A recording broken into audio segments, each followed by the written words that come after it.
Face front, true believers. Bluedragonfive here. And Rohith Dhar.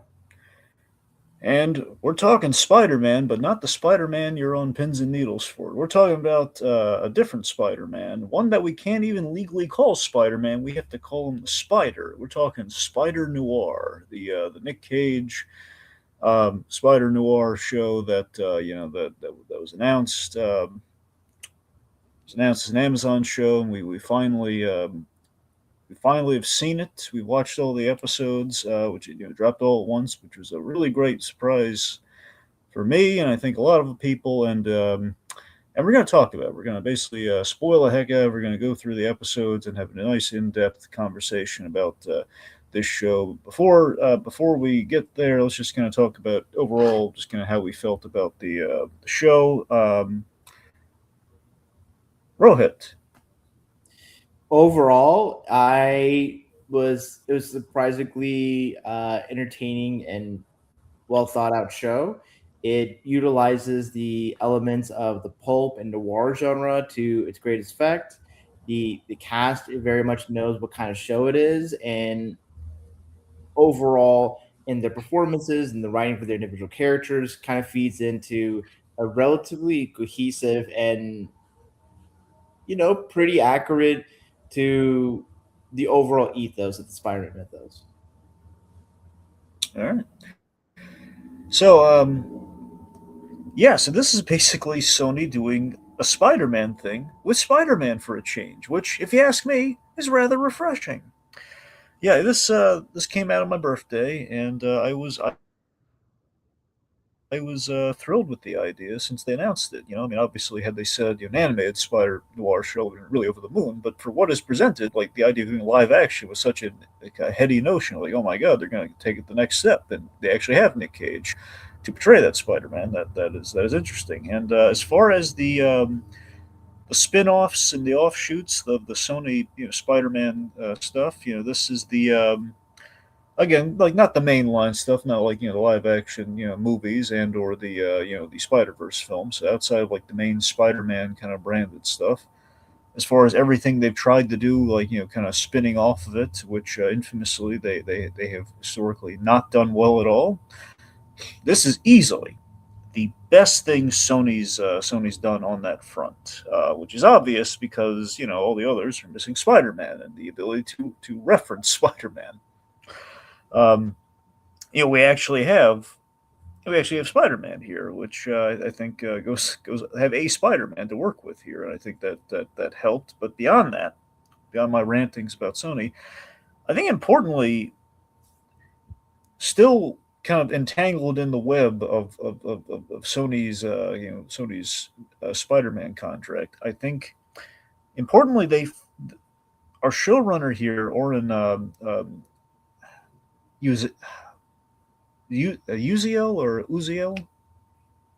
That sounds approximately right. Okay. The point being, our showrunner here, he was new to TV. He had done usually he's written films, and I believe this is his first kind of like kind of show running thing on the small screen. I think importantly, they found clever ways to work around the limitations, to work the limitations to their advantage compared to past attempts in like doing Spider-Man films or like stuff set in a Spider-Man universe without Spider-Man being at all there. And I just think at every turn, like what you would take is like, oh man, that's something we can't do. It's like, hey, we found something we can do that you won't really notice or make sense. There's a lot of stuff that makes sense here. So even if it's not 100%, the Spider-Man Noir comic or just Spider-Man Noir from the Spider-Verse animated film, they captured the feel of Nick Cage as kind of a PI Spider-Man, and it's awesome. I think they hit the mark very well. I think it helps that you get Lord Miller just kind of watching over the project. Again, honestly, on the whole, I think we had very competent producers on this, and I think that kind of helped compared to what we usually have. Were Lord and Miller actually involved with the project? Because I feel like I mean, in a very executive capacity, they were. I don't know. I think they safeguarded over it. I guess that's what I mean. It's like we don't have the usual. What? I feel like when there's like a big name producer, like I think there's a tendency to kind of overcredit their contributions where likely Well, I they don't just want to overcredit them. I'm just saying that I'm just saying if you list like the people involved, it's like okay, I'm saying if it has to go through someone to say, yeah, go nuts, guys. I mean, yeah, give them credit there, but I don't want to give them all the credit. I want to give our showrunner most of the credit. yeah, I just kind of want to. I don't want it to be Sure. like a Nightmare Before Christmas where everyone thinks it's Tim Burton. No, no, no. We don't want to do that. No. Yeah. Anyway, yeah, we want to give Henry Selick his due, so to speak. We absolutely would like. Okay. All right. So that said, we're gonna start breaking it down with episode numero uno. Step into my office. So right off the bat, episode one, I think it effectively sets a tone and kind of our period, genre atmosphere very well. I mean, right off the bat, the thing we should probably talk about since we kind of bring up Lord Miller a little bit.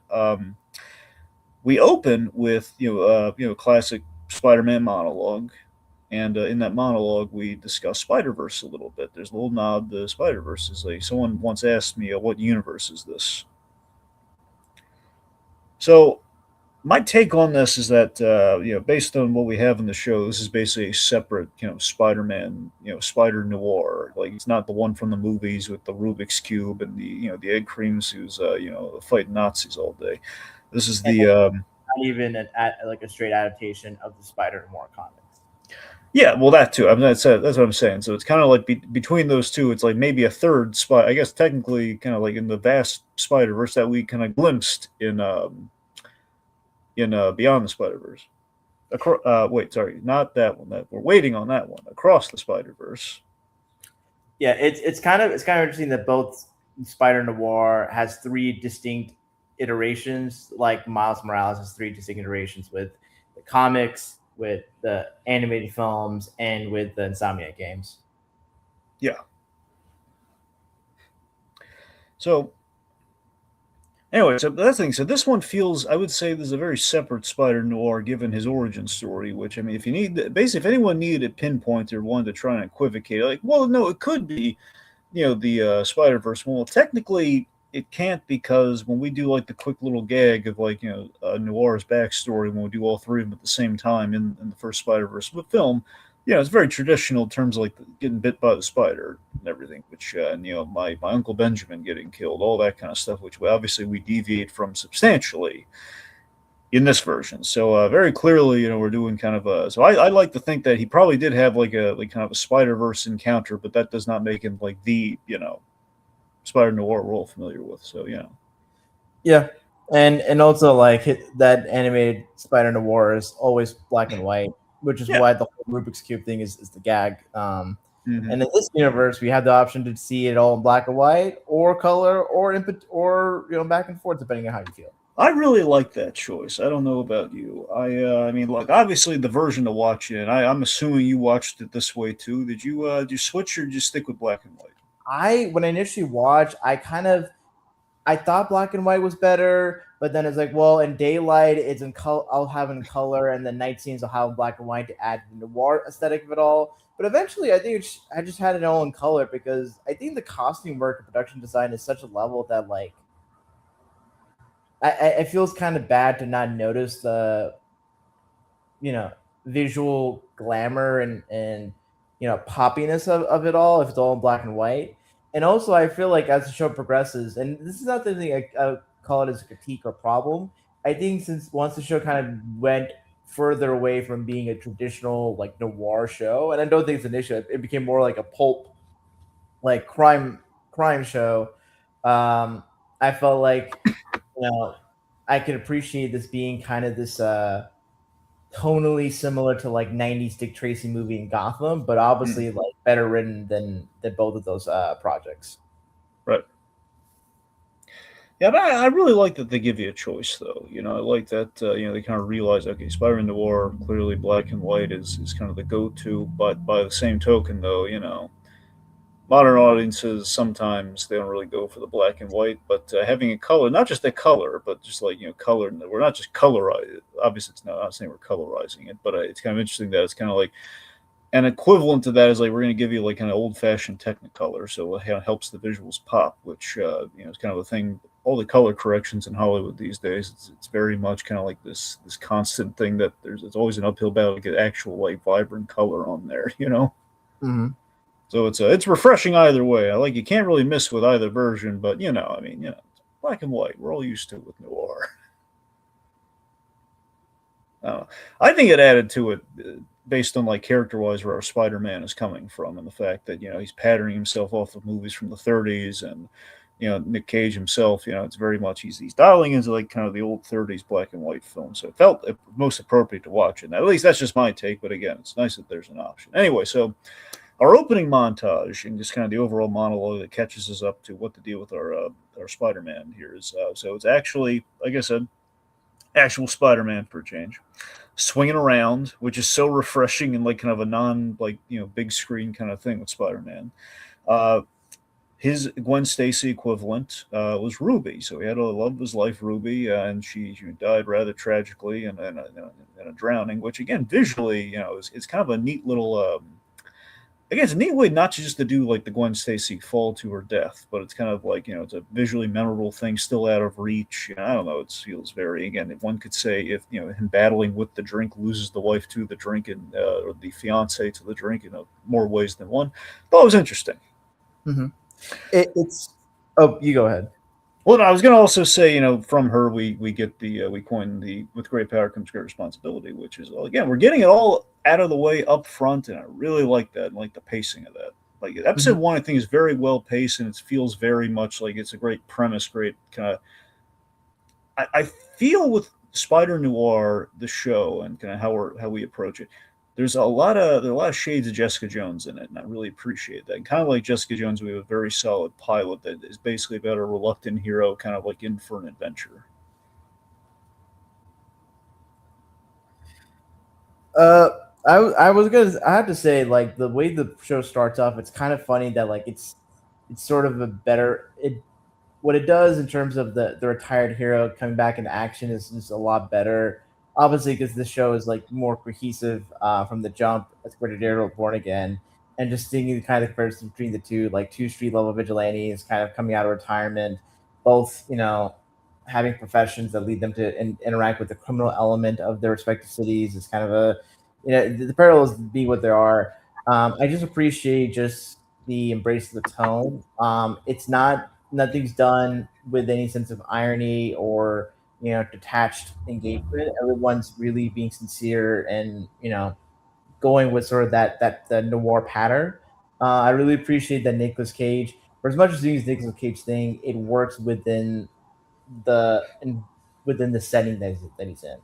Well, absolutely, and I think just plot wise, they had like something really good to insulate that too, just in case. Like obviously he's playing it straight, but I love that later on as we kind of see that again he's kind of mimicking kind of what he deems as kind of like the leading man or kind of what he deems as like kind of humanity in the 30s, and it's kind of like how he kind of finds his way back to being a person. That kind of basically is a way of like we insulate Nick Cage's very strong choices in a way that kind of like you can just take him at face value, but in case you can't, there's a little bit of a wink and a nod. But like, okay, he's kind of patterning himself off of like you're thinking he's maybe putting on too much of a James Cagney. We have a good reason why.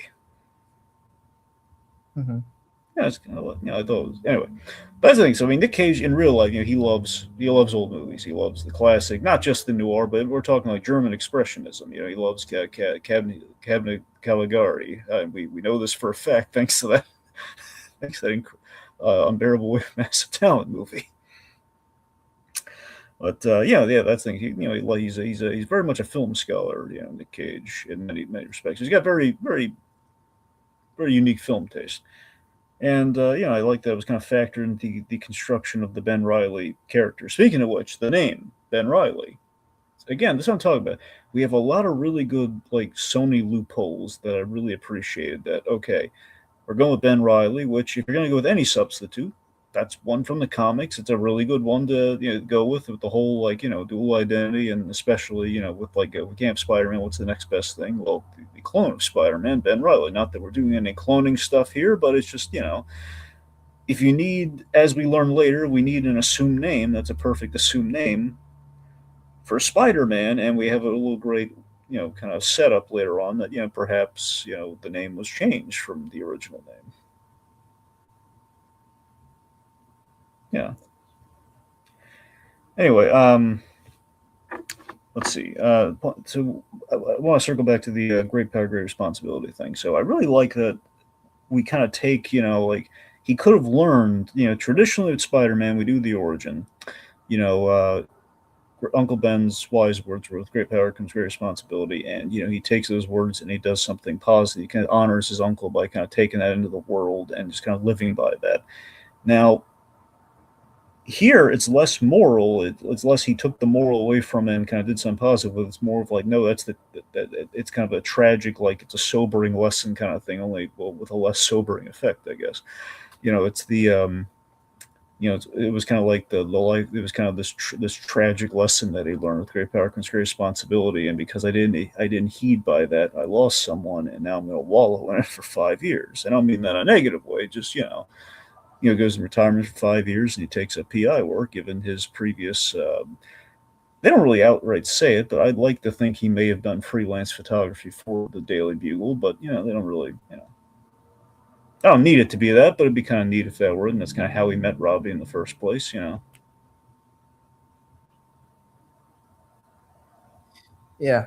Um, I think what I really like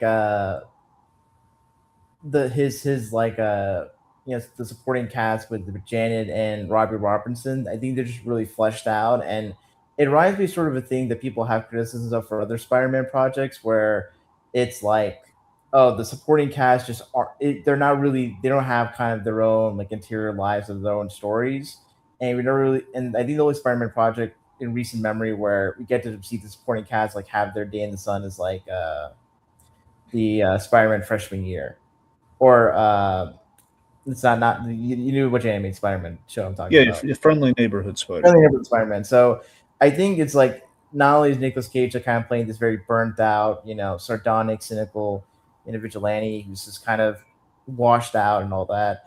The supporting cast, like it feels like it could be a noir piece if you didn't know it was a superhero project. It could feel like a very heightened like noir comedy kind of a deal. Um, and I think what's interesting for me is that do, for Ben Reilly in this story, is he like close to Nicolas Cage's actual age, or is Nicolas Cage playing younger, as in like 2 or 3 decades younger? Well, I mean, they make jokes throughout the show about him being a little over the hill. So I mean, I want to say, I mean, I forget how old Nick Cage is, right? Nick Cage is like six. Is he late 50s or is he early 60s in real life? Yeah, Because I you got agree. to because you got to remember too, like he was in World War One, and that was like so basically Spider-Man before the 5 years. We were in the 20s, and now we're in the 30s for the Great Depression. So roughly, But the thing is, it has to be the early 30s because prohibition is still a thing. Well, that's the thing. That's where we're at. So roughly, I mean, I don't know if it was like, I don't know, maybe Well, 1927 or something. So no, so prohibition like started in the late 1910s, and then because of the Mhm. roaring 20s is like that's like the whole Well, prohibition yeah, era. that's the Roaring Twenties. That's when, yes. And so, but the thing is that you know later on in the show, Jay makes a joke about we're in a depression, and Hmm. the stock market crash happens in 29, and Yeah, prohibition ends in December 1933. So it has to be like yeah. 19. Yeah. So because for me, it's like he started World War One, and it's like if it's like used like late teens, early to mid 20s, he's kind of like maybe barely like early 40s. I'm maybe I'm making too much hay of it. He I doesn't think look. you are. Okay, we have him in the suit. We have him doing the stuff. What more do you want, man? How de-aged do you want him? I mean, it's not bad. For all intents and purposes, he like the thing is past like the age of 40, like especially in Hollywood, 40, 56, like the degree of aging difference is like how many lines on a person's face I'm or going to can argue this too. I think the black and white kind of helps, I think it helps with the age a little bit, at I least in my opinion. I don't know. not only the age but also the effects. Although I do feel like when we get to sort of the more colorful people like Megawatt, whatever, I think it's not as bad as in black and white, but I think it looks better in color. I think the super powered character that looked great in black and white was Addison. When you see him black and white, just the Yeah, white frame of it all, that would look cool. for sure. Mhm. I think Sandman's effect looks at its best in black and white too, because you can kind of read it and just I don't know. I think it transfers really well. Anyway, but yes, in terms of like yeah, definitely it's like the 5 years is between the 20s and the end that early 30s period because it's right after the depression starts. So yeah, I think that tracks enough. All right, let's see. So again, overall, is with the setting though. Again, I love the 30s banter and just all the stuff with the period setting. Just so much. It's so refreshing. I love kind of old school detective stuff. Like I've been saying for years. I'm kind of getting in kind of between this show and Ray Gunn coming out. I've always wanted to see Brad Bird tackle like a black and white detective movie. In Like the live action, proper, Well, I mean, either way, honestly, frankly, an animated black and white detective, which I know is more of a long shot in terms of selling it to a modern audience. But to me, that in a perfect world, that's what we would get. But regardless, Brad Bird I doing mean, I think the best he could do is like he'll like have like a Netflix show or a streaming service that yeah, like will have him do like an anthology like black and white noir yeah, thing. exactly, which would be great. But either way, it's like we're finally getting Ray Gunn, which even though it's going to be in CG, which still they maintain the designs, much like when Incredibles was supposed to be 2D and then ended up being 3D. And the point being is that we're in that, and we have the black and white detective show. And we're going to have like the sci-fi futuristic detective show done by Brad Bird, a movie done by Brad Bird. I think I'm splitting the difference. I'm taking them as two wins separately. Hopefully, we'll see how the movie turns out. Fingers crossed. Yeah. Anyway, point being, so I just love that kind of stuff. I love like doing like a you're doing kind of like the pulpy, kind of noir detective stuff, and just adding this. I think Nick Cage is really good with the banter, and you're right with the supporting cast as well. I think he's bantering really well with all of his supporting cast. Janet is the Gal Friday secretary, Robbie, the reporter confidant, and also Freddie, who is actually from the Noir comic. Like the little street urchin kid. Yeah. That I really like that kid. Especially his dynamic with Janet later down the show. Mm-hmm. Um, it's kind of funny to like in a way I think a lot to like Sherlock Holmes that he had like the Baker Street Boys. Yeah, And in any particular like noir or crime show, like you have like a kid on the streets who'll kind of tip be an informant and have sort of this wisecracks and all, but yeah. So Cat Hardy. So basically, Black Cat as a femme fatale who ultimately in our story is at the center of everything, which I felt appropriate. Center of everything, just in terms of like she's commissioned the double cross within Silverman's organization. She is again kind of at least kind of in the traditional kind of noir kind of sense. She's the love interest who is kind of like helping him get over the loss of Ruby to an extent, obviously with kind of the classic femme fatale twist that we do later. Not all that surprising, but it's kind of like the standard. And yeah, I think she's kind of at the center of it all. Obviously on the stage, with the music and the aesthetic and kind of the like the music in the background of the show as the nightclub singer. So she's did pretty well. And again, makes sense. Black Cat, Cat Hardy. It's kind of a way of getting around the name thing, but still having all the trappings of Black Cat there. although notably she's not like a thief or like her scheme against Silvermane is not to like steal from him, but to like Yeah. Well, yeah, no, for sure. I'm just saying in terms of like yeah, obviously adjustments are being made, but still the fact that it feels like they have great chemistry, much like Spider-Man and Black Cat have. Oh yeah, no, definitely. Not the chemistry's there. I mean, at least in black and white, it seems like the color scheme is kind of represented too. But I know in color though, I think they put her in like gold a lot, which feels like why put her in gold? I figure it's kind of the whole like she's kind of caged in. She's kind of like a canary in the cage, as a Yeah, singer. I guess that makes sense. Yeah, And I figure gold, it's like it's a very gaudy, ostentatious color. and And go complements the silver. well, I was thinking more in the well. I see where you're there. I was thinking more like with how Silvermane's background came from nothing, and it, from what I understand, psychology, people who like come from nothing and become really rich over time or whatever, like they go for like very gaudy aesthetics of wealth. So like having everything in gold or whatever. We have Ancient Beast 65 saying next thing Marvel and DC releases Spider Noir and Batman Cape Crusader crossover. Mm-hmm. But that is it's interesting. I still love that with Batman Cape Crusader. The fact that it is kind of a Batman the animated series in kind of a period setting, and the fact that season 2 is coming out this year as well, I believe, and Yeah. it is this year, right? Yes, it is. Yeah, it's still this year. Okay, yeah. So we have that, and they're doing a lot of '40s Batman pulls, which should be really interesting. Yeah, it'd be kind of funny if it was like the Jimmy Neutron and Fairly Odd Parents crossover, where like each character is where like a different, where the style of the show that they're crossing over to. So Yeah. All right. So Silvermane himself. So this is one of the best things to come out of Spider Noir show. So Silvermane, played by Brendan Gleeson, is great casting. This is the first series to adapt him in the first thing to adapt him in live action. Period. And I think they nailed it. They nailed it. We have a great actor in kind of our 30s slant on Silvermane. Makes a lot of sense. He's an Irish. He's an Irish mobster who basically is flourished in Prohibition, which goes hand in hand. And we have like the motif, which is a fun running gag of like him critiquing, he basically has he has top shelf booze because of Prohibition, and he looks down on Ben Reilly's Ben Reilly's taste in booze. mhm.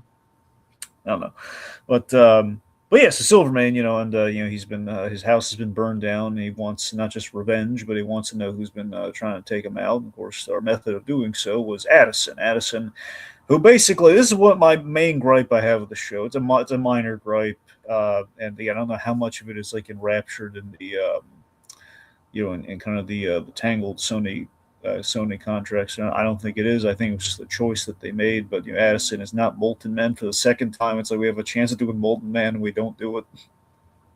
Do you have that kind of particular issue for Megawatt?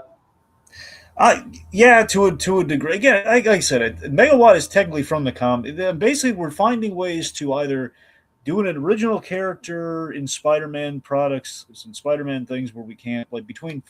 I had this issue with Friendly Neighborhood Spider-Man as well. We're either going really deep cuts or we're inventing new villains just because we don't have rights to all the iconic ones. And I assume maybe it was a similar deal here where okay, Addison, we can't use Molten Man, and or we'll do the next best thing. Or basically, he's just kind of nondescript, kind of flame themed bad guy.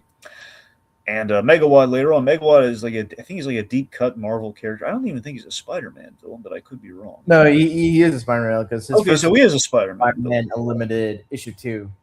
Okay, so His that's first, look. I can appreciate that he's a deep cut, but by the same token, I don't know if I would give him too much credit, thinking like okay, maybe at some point down the line they'll do a proper Electro, but it just feels like okay, they wanted to maybe not do what everyone was expecting, or just like maybe I don't know if Electro was off the table because of like a bat embargo equivalent with Spider-Man, but then again we had Sandman. So I don't know. and we have Tombstone, who is Yeah, also in the neighborhood Spider-Man and in the new brand new he is the popular choice for the. He is. First of all, I want to call it. I love that Tombstone's getting all this love, especially this year. He's like because he's going to be in season 2 of Friendly Neighborhood Spider-Man. It's the fact that we're getting like multiple, like 3 Tombstones in 1 year. Yeah, I think it's part of it is just that with Kingpin kind of being wrapped up, whatever the whole right situation is there. Like there's Tombstone and then there's Silvermane, so Yeah. there's not many mob bosses in Marvel street level The comics. thing with Tombstone that I think people kind of forget is the thing that I don't know if in the comics I have to assume they've mixed it up at some point, but it really is interesting, especially given what we have in the MCU with Luke Cage. Tombstone is very much kind of an evil Luke Cage in many capacities. He's pretty much like I don't know if he's by definition bulletproof, but he's very invulnerable. And it's just in terms like Luke Cage, the club owner, to like Tombstone, kind of the boss who usually kind of rises through the ranks often. I don't know. I always thought it'd be interesting to see those two guys mix it up. Yeah. Anyway, the point being, yes, I love that Tombstone's been having kind of a renaissance lately in this year, and of course, I have a lot of love for Tombstone as far as in kind of a mob boss capacity because of Spectacular Spider-Man, which had a workaround for we couldn't do Kingpin, so the next best thing was Tombstone. It made a lot of sense. We Voiced by also, the Keith David. yeah, yeah. Well, technically, yes, he was Keith David, but I think they had to recast him at some point. Okay. I can't remember if they recasted him with Kevin Michael Richardson or not. I think that's what they did, but I could be. But you're right. At first, in the first season, he was Keith David because it was like two episodes or so. Mm-hmm. Anyway, oh, you know what? God, it was either Kevin Michael Richardson or Lance Reddick. I think it was. I think it was Kevin Michael Richardson. But anyway, we're gonna point being. Silvermane is a great choice, and even our off-brand villains they suit the purpose. Addison though is like one we couldn't even do like a deep pull. Like that one was just more like okay, just nondescript flame guy. All right, Yeah, so it's kind of thing where it's like, you know, there's not surprisingly there's not always so many like elemental villains yeah, you're looking to, so you kind of just do a gimme and just make an OC. yeah, it's like the thing. It's like hey, we have like the guy who runs fast and front of the neighborhood. But here's what kills me about it. Okay, it's like Roosevelt's. They come out with these great button-up shirts and all these patterns on. Like front of the neighborhood Spider-Man has that great kind of sick, kind of that Ditko meets John Romita senior art style, and I love it. And they have like the shirt with like all the designs and the patterns, like the rogues of Spider-Man, and on those, and look at the rogues, half the half of them original ones for the show that don't represent what I'm looking for. Yeah. Kills me. All right, anyway, let's see. Okay, anyway. So, point being, Silvermane, he's going after Addison. Now, obviously, Addison's been killed. And we have this whole, I like our PI plots throughout the season, especially in the first 4 episodes. And one of them is, Donegal is this kind of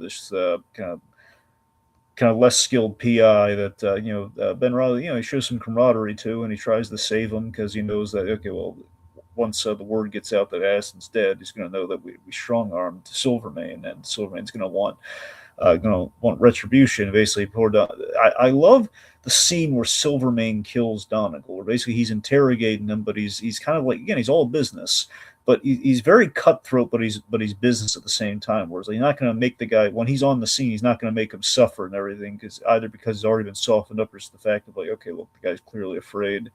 Just give me the answers I'm looking for, and I'll give you a quick death, which he does. Mm-hmm. So I like that. I love what Brendan Gleeson did with Silvermane because again he looks the part, but it's kind of a thing you weren't expecting. It's not. It also it doesn't feel just like Kingpin. It feels like Silvermane. His character, at least what my go-to with Silvermane was Spider-Man animated series, and then it was done better with Spectacular. But the Spider-Man animated series, Silvermane's whole thing was ego, in that he was, it was all about he was the aging mobster, and he resented that, and that led to the whole silly vulture talent, youth stealing talents thing. But anyway, it is it's I think it's kind of like we kind of have some ego with them here, which kind of helped them stand there. But we'll get more on that later. The point being, Silvermane's cool. So structurally, again, I love our PI plots and how eventually they all intersect. And we end the first episode with a really great Sandman fight. And this is what I'm talking about. Like it's a solid pilot that makes you want to watch more. We have it's an awesome 30s version of a classic Spider-Man fight. You don't get more classic Spider-Man than Spider-Man fighting the Sandman. Mm-hmm. To Spider-Man 3's credit, one of the best elements of that movie when he's fighting the Sandman. That's against the element the director like doing most too. I mean that helps. So again, just fits the setting so well, and it's an effective. The ending effectively demonstrates Spider-Man. Spider-Man has a conscience. He's even if he's numbing it with the drink, so to speak. Which again kind of brings about the Jessica Jones comparison for me, which is what the Jessica Jones pilot had, where at the end of the day, despite her like numbing her pain, her trauma, and everything, she still made the heroic choice at the end, like reluctantly, but but she did it. Ben Reilly, he could have still blackmailed him with the photos and everything. He's like, here on the house, and he could have you know could have done worse, but he leaves him be. He's just been through enough. He sees that the two of them care for each other. It's we have a lot of character in that ending. Yeah. Yeah, and also again, there's a lot of fun kind of banter and stuff throughout that fight too, where he tries to dangle him over the side to scare him, and the idea that like Flint Marko was like muscle and kind of a leg breaker. It's like, yeah, I'm not afraid of heights. It's just great. Mm-hmm. So yeah, episode one I felt was very very solid and everything you would want from kind of like your PI Spider-Man. So that brings us to episode two. Tread lightly. Yeah. So something visual I really liked was I love the spider misdirect we have. Where we have like this little. We've done a few times. We do it at the top of this opening here, like this little. I guess we do it like we bookend this episode with the spider at the top and the spider at the end. But we have the spider crawling on the desk and then gets swatted by Cat Hardy. I love the misdirect in that it's like playing off our expectation of, okay, he gets bit by like we're alluding to his origin of how when he got bit by the spider. And of course, episode five, major subversion of how that went down, which I really love on the rewatch. Mm-hmm. I thought it was clever. So again, he's got a good chemistry with Cat Hardy, as already mentioned. Classic staples of Spider-Man, we should probably also mention the spider sense. I like how we really bring that back here, and do is like kind of a headache, kind of a post traumatic kind of head condition that he's got. Yeah. Yep. Let's see. So Silvermane, he's staying at the hotel, which feels a little Kingpin esque, but I like that he's looking for who commissioned the hit because of the message that it sends, and again kind of the ego from the comic and the animated stuff, where it's definitely blinding him to certain things that ultimately take him down. Mm-hmm. Anything you want to weigh in here on episode two? I would say in regards to I want to talk about kind of Lonnie Lincoln, who makes his appearance here in the second episode. I really like his character. I kind of the way he carries himself as being this very, honorable stand-up guy that through unfortunate circumstances is kind of just like living the doldrum society. And I appreciate about the show is that there is acknowledgement of certain social issues, like the plight of veterans, especially World War I veterans, the depression, alcoholism, like racism. It was interesting for it to not acknowledge it. Because the thing is, you could have had the show be like, especially with like the people of color who play characters in the show, that you could just have it be like a racially neutral universe, where Yeah, race is acknowledged. And the fact that it was, is certainly and it was interesting. an obstacle too. Like Robbie has to he tips the bell guy. Mm-hmm.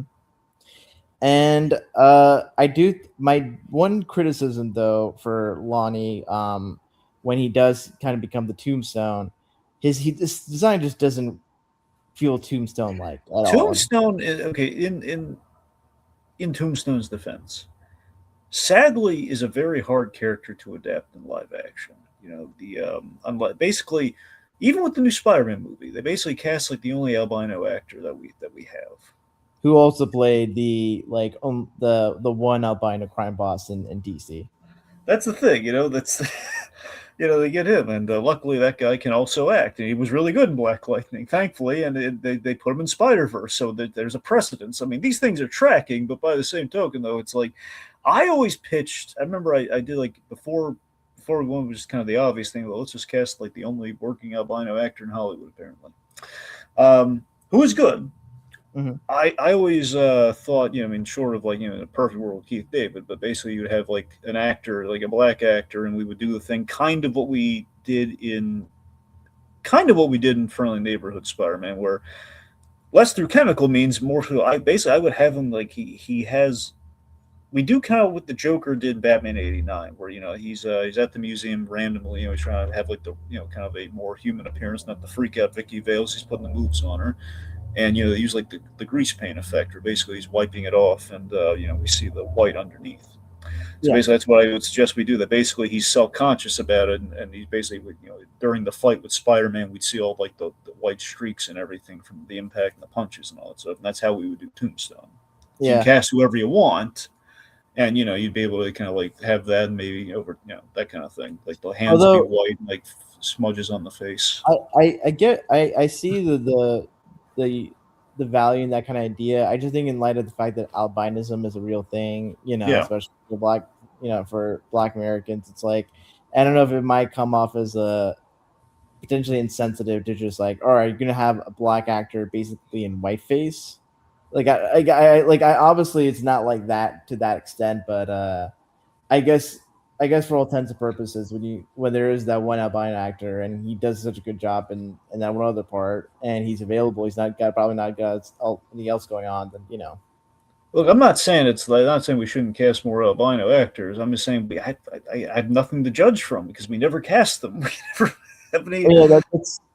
yeah, no, I so That's the this is problem. That's one of the reasons it's so hard to do Tombstone. You want to be authentic to the albino experience. Well, again, we need to have more albino actors to pick from that would be like Tombstone. We yeah, don't have no, that. I totally get that. So, but I think just nonetheless, like, I appreciate how like Lonnie is portrayed, and the actor's voice is such a deep voice. Like, it's Yeah. like that was like, man, he it sounds very he has kind of the same tenor as like Dennis Haysbert, which is Mhm. if Dennis Haysbert stops doing all stick commercials, like let that guy do it. They had a great yeah, they had a great well, Dennis Haysbert, he was The yeah, he president in 24, yeah, what? he's the president in 24. Well, well, sure. I was going to say something. I was going to point out a different, really a DC role that he played. Yeah, so Dennis Haysbert, he played Kilowog in the DCAU, Oh, that's and right. you want to hear something funny about that. What? So when they were casting Phil Lamar, he went to so Dennis Haysbert, he auditioned, and like Phil Lamar was like outside the room or whatever, like outside the casting room when he came out, and he looked the younger Dennis Haysbert. You got to remember, like, he looked pretty much like Jon Stewart from like he walked right out of there. Especially he looked pretty much identical to the Jon Stewart that basically he looks like in the show with the shaved down, the fade and everything, all that. He he looked like one to one, and Phil Moore's freaking out. Like, oh, thank God he wasn't wearing green. They would have hired him on the spot. He was very, It's funny. that's the thing. So he was really worried. Haysbert almost, and again, they filed Haysbert away, and they used him as Kilowog because of that. So I don't know how close he was to getting the role, but of Jon Stewart, but that's the thing. He was in contention for it. Mm-hmm. All right. It would have been fun for him to play Jon Stewart Green Lantern in that Crisis Infinite Earths crossover. That Yeah, being that would have been cool. Yeah, that would have been really cool, actually. Anyway, but yeah, so but that's the thing. The actor they have for Tombstone is great. It's just always the thing of visualizing Tombstone, which I mean, again, they set up in that in Friendly Neighborhood Spider-Man, which I wonder how they're going to handle that too, if they're going to have like a problem with that or not. But yeah, I don't know. Animated, so it might be a workaround. But either way, point being, all right. But yes, you're right. Now, Tombstone's cool. What I like about what we did with Tombstone is that we honored the age old thing with Tombstone, which is often he and Robbie Robertson. Of course, Spider-Man the Animated Series, one of the best episodes. One of the really great episodes. I always remember because it was like on like one of the best like separate official DVD releases they did. I don't know if you remember this. Remember when they released like the sets with like, the big faces on the cover? Vaguely.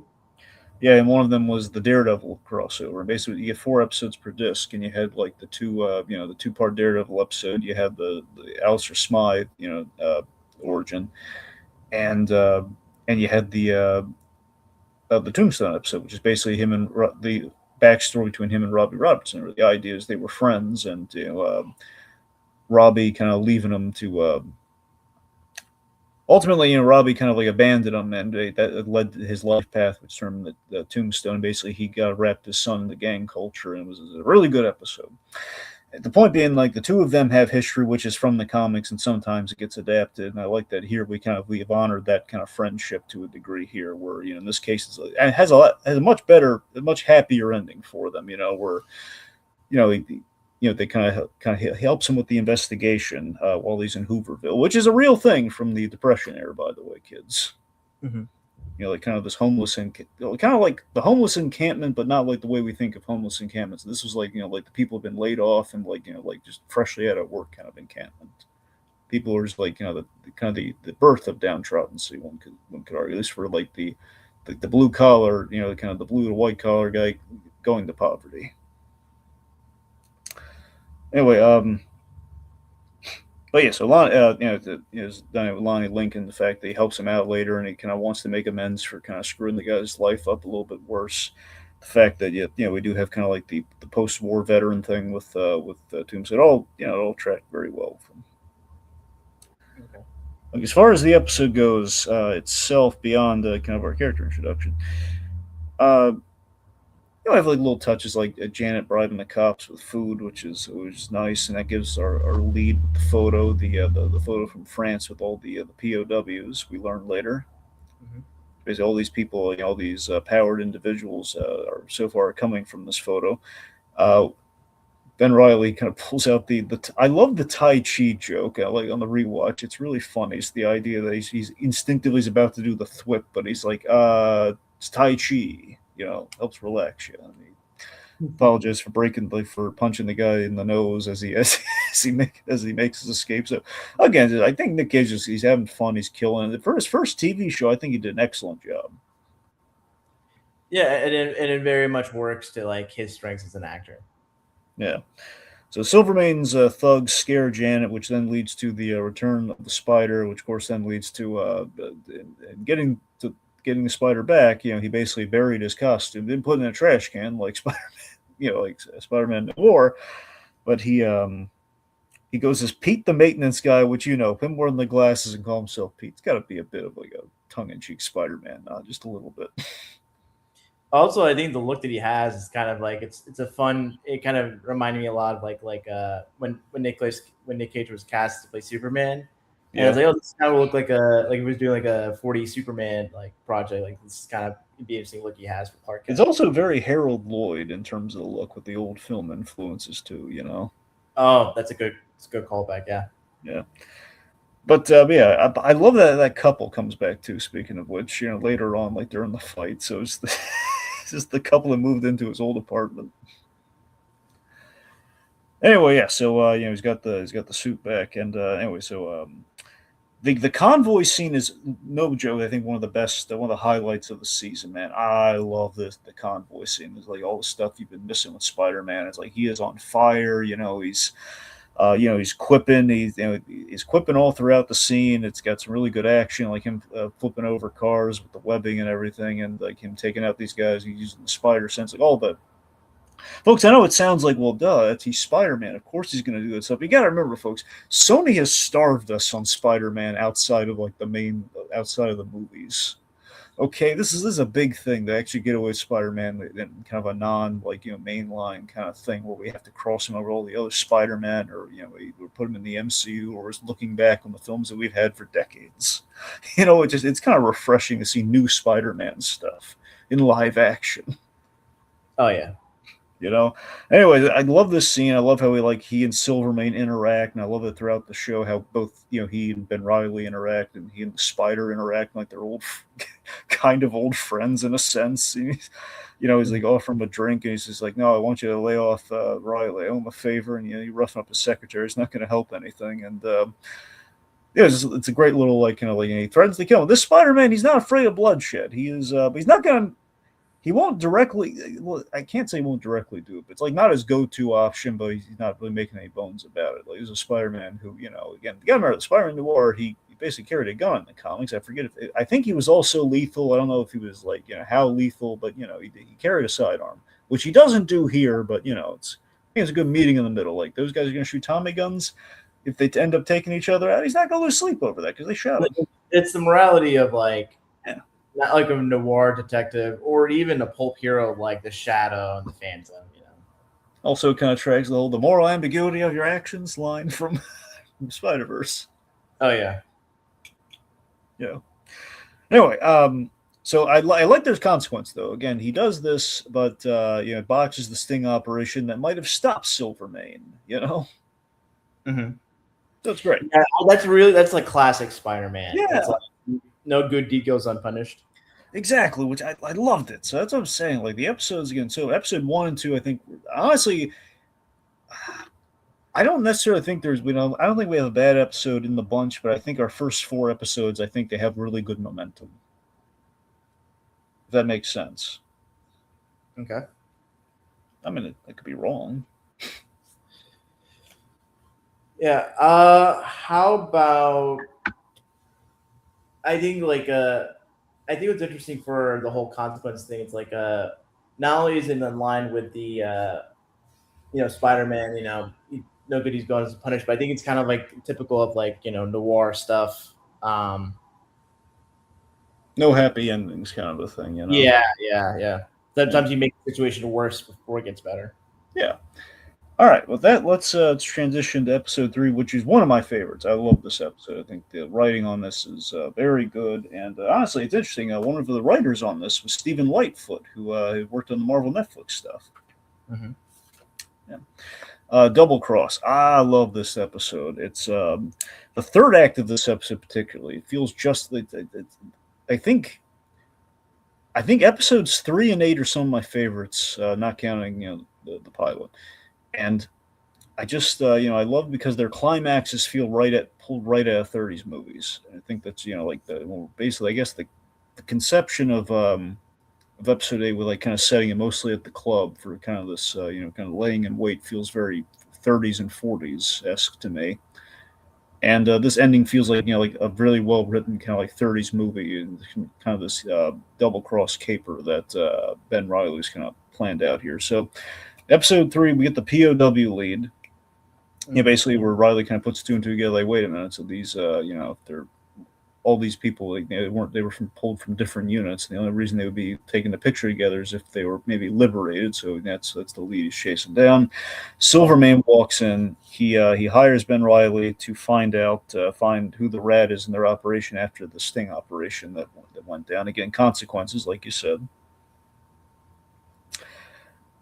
Again, a lot of fun with the dual identity stuff here. Well, I love it's not just the thing where we're kind of stuck with like one character or another, where they both feel interesting but also kind of distinct in how they operate. We get a fair number of. I like that.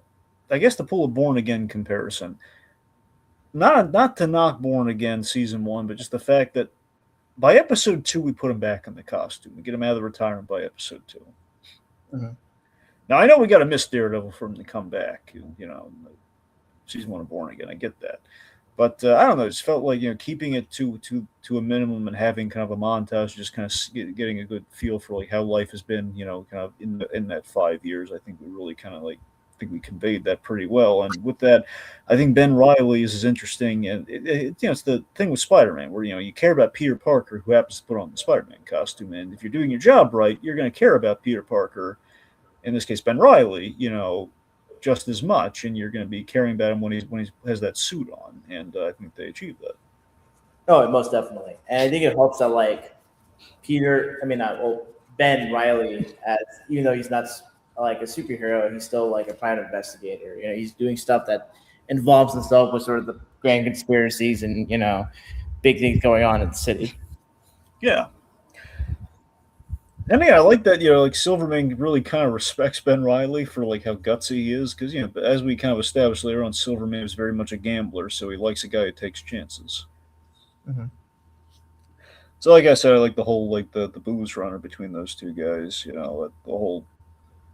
The whole thing of like he's you can see him like tasting and he's like, oh god, it tastes terrible. Anyway, let's see. So we have some really again their dialogue throughout this episode I think is really on point, and we have like the whole remember only money tells the truth, which again kind of brings about the dirty side of I think ultimately what this episode does with this episode and the consequence of it, the top of 4 does is I think slowly but surely we're kind of getting Ben Reilly out of the dirty side of PI work.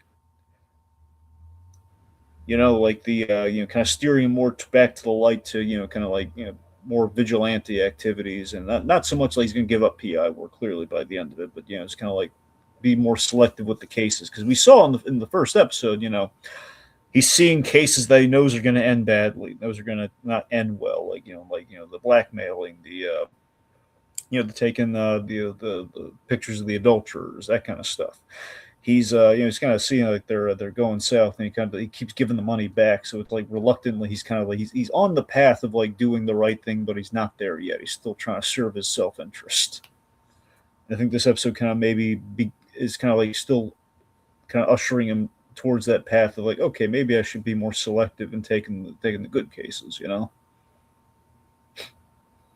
Yeah, I I could be reading into it, mind you. I think what's also interesting for this episode is sort of the kind of morally ambiguous actions for Ben to take on to protect Kat. Mm-hmm. It very much like I wonder, because like, oh, he's technically not Peter Parker Spider-Man. He gets like he gets the creative freedom to do whatever. And I think that helps to kind of have the noir setting like really heighten the moral ambiguity at all. Oh, for sure. I mean, I love this really clever plot that he has in order to save her from Silvermane's wrath, because he knows that she basically tried to have Silvermane killed, and I love that like the first interaction they had was like him saving. He couldn't resist by kind of saving her from being hit by the mayor. So there is something heroic there buried under all that booze and regret. Yeah. Anyways, but yeah, he has this really clever plot in the episode about Silvermane notices that Silvermane marks his bills, and basically uses that to say that I love that in the writing. I love how that paid off. I love everything about it. Even you can kind of see it come. You don't exactly know how he's going to pull it off. That's the thing. With so many, the audiences of today were so trained, or like the obsessives like us, or like our dear viewers here. It's like we're almost desensitized to like, okay, we can kind of predict where things are going rather easily, but it's a matter of like, we don't know exactly how this is going to go, or how he's going to pull this off. We know what he's trying to do, but how's he going to do it? Yeah. But yeah. So anyway, it's a very clever plotting there. Meanwhile, we have a lot of great PI work in this. Of course, Nick Cage is having a lot of fun as like Officer Batnick with the police union, like talking to the cops. Mm-hmm. Which was a lot of fun. I think one of the funniest the phone booth gag where he's eating hot dogs all throughout this thing. He's eating a hot dog and he's out in front of this phone booth waiting for a call, and like he doesn't want anyone else to use it, so he tells the lady like, "Oh yeah, it's been broken all day." And she's yammering on and on, and then it rings. He answers it, and she says, "So he's kind of motioning like he's about to have a really good explanation." He says, "I lied," and he leaves. Again, there's that moral ambiguity for you, but in the more mundane sense. Yeah, no, it's. I always appreciate Ben Reilly not being above just being a bit of a jerk, like being a jerk to people. Yeah. So here's something I love in the rewatch. He visits Silvermane not just to he visits Silvermane in the episode, like it's kind of a 3-act thing, right? There's 3 scenes of Silvermane in the episode. There's the opening, and then there's like visits him in his penthouse. He does it for a very direct reason. He's casing the penthouse so he knows what the layout is. He's webbing the door so it's unlocked for later, and he plants the seed of if someone comes promising all the if someone comes don't trust someone with all the answers, essentially is what he says. Someone who claims to have all the answers and is laying them all out to you, like, which again is basically what he's doing, but he's finding a way to have other people do it for him, which is genius. Then later on we have the great scene, which I think looks really great in black and white, is Spider-Man sneaking into the safe in the dark, but he has like the goggles lit up, which is it's great. Yeah, those were. I always appreciate the visual look of the noir outfit, whether in black and white and color. And I think having him like be in sort of the darkness in his eyes glowing, which is a really nice touch. Oh yeah. All right, so also we had Marco and the Lincoln. They fight off the cops, which Robbie's there. He takes the pictures and he reports on it. But we have this is another one that kind of peeved me just a little bit. I wonder if it irritated you. We don't have J. Jonah Jameson. We just have some no name guy, just the bugle, like twisting the story and just laying Robbie in hot water.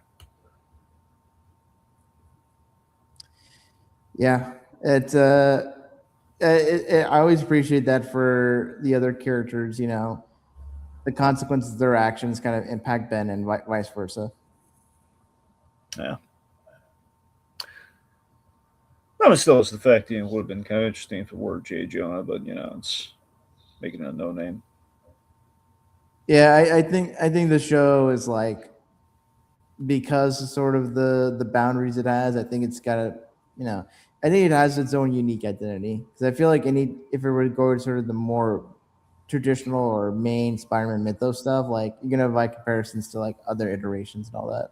Yeah. So I mean, it is insulated from that to that degree, and like Yeah. I said, our workarounds. I mean that our workarounds like pretty much. Honestly, I had no qualms with it otherwise, aside from like on the rewatch, it's like man that it's just kind of like Jonah might have been a little bit more fun, but you're right though. Would have opened himself.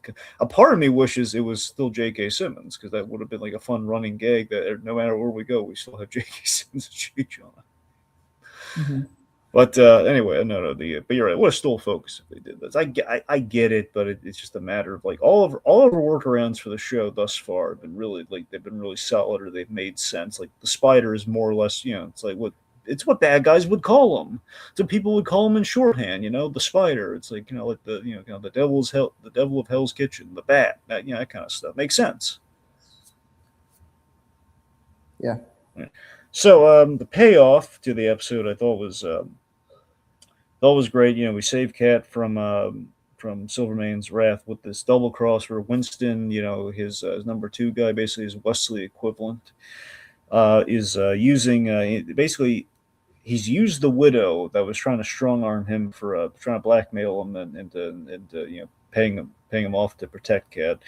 Again, he knew that she would rat him out or basically attempt to or would save her own skin no matter what. So basically, using Winston's cash, she basically used her as the nail in the coffin, basically marking the bills and everything. After he saw like he got Winston to pay him some cash, he's mirrored like what the payment was and put it in the safe and all that kind of It's just this perfect frame job. Using that money to pay the widow, all that. I'm botching the explanation. But let's just say the fact that it's a really great little frame job that he pulled here, and we have like the little gunshot kind of fake out cliffhanger at the end. It's a very film noir vibe, and then kind of this episode long caper. Mm. Yeah, and the way that it all culminates is just such chef's kiss. And I really wish Amazon had, if they weren't going to release each episode, like they should have done what they do for the other Amazon shows, where they release the first 3 episodes the first week and then release each episode individually. Because the end of the third episode has been such a those 3 episodes have been such a great conversation, to have on social media and whatever. And then did you think he shot the widow?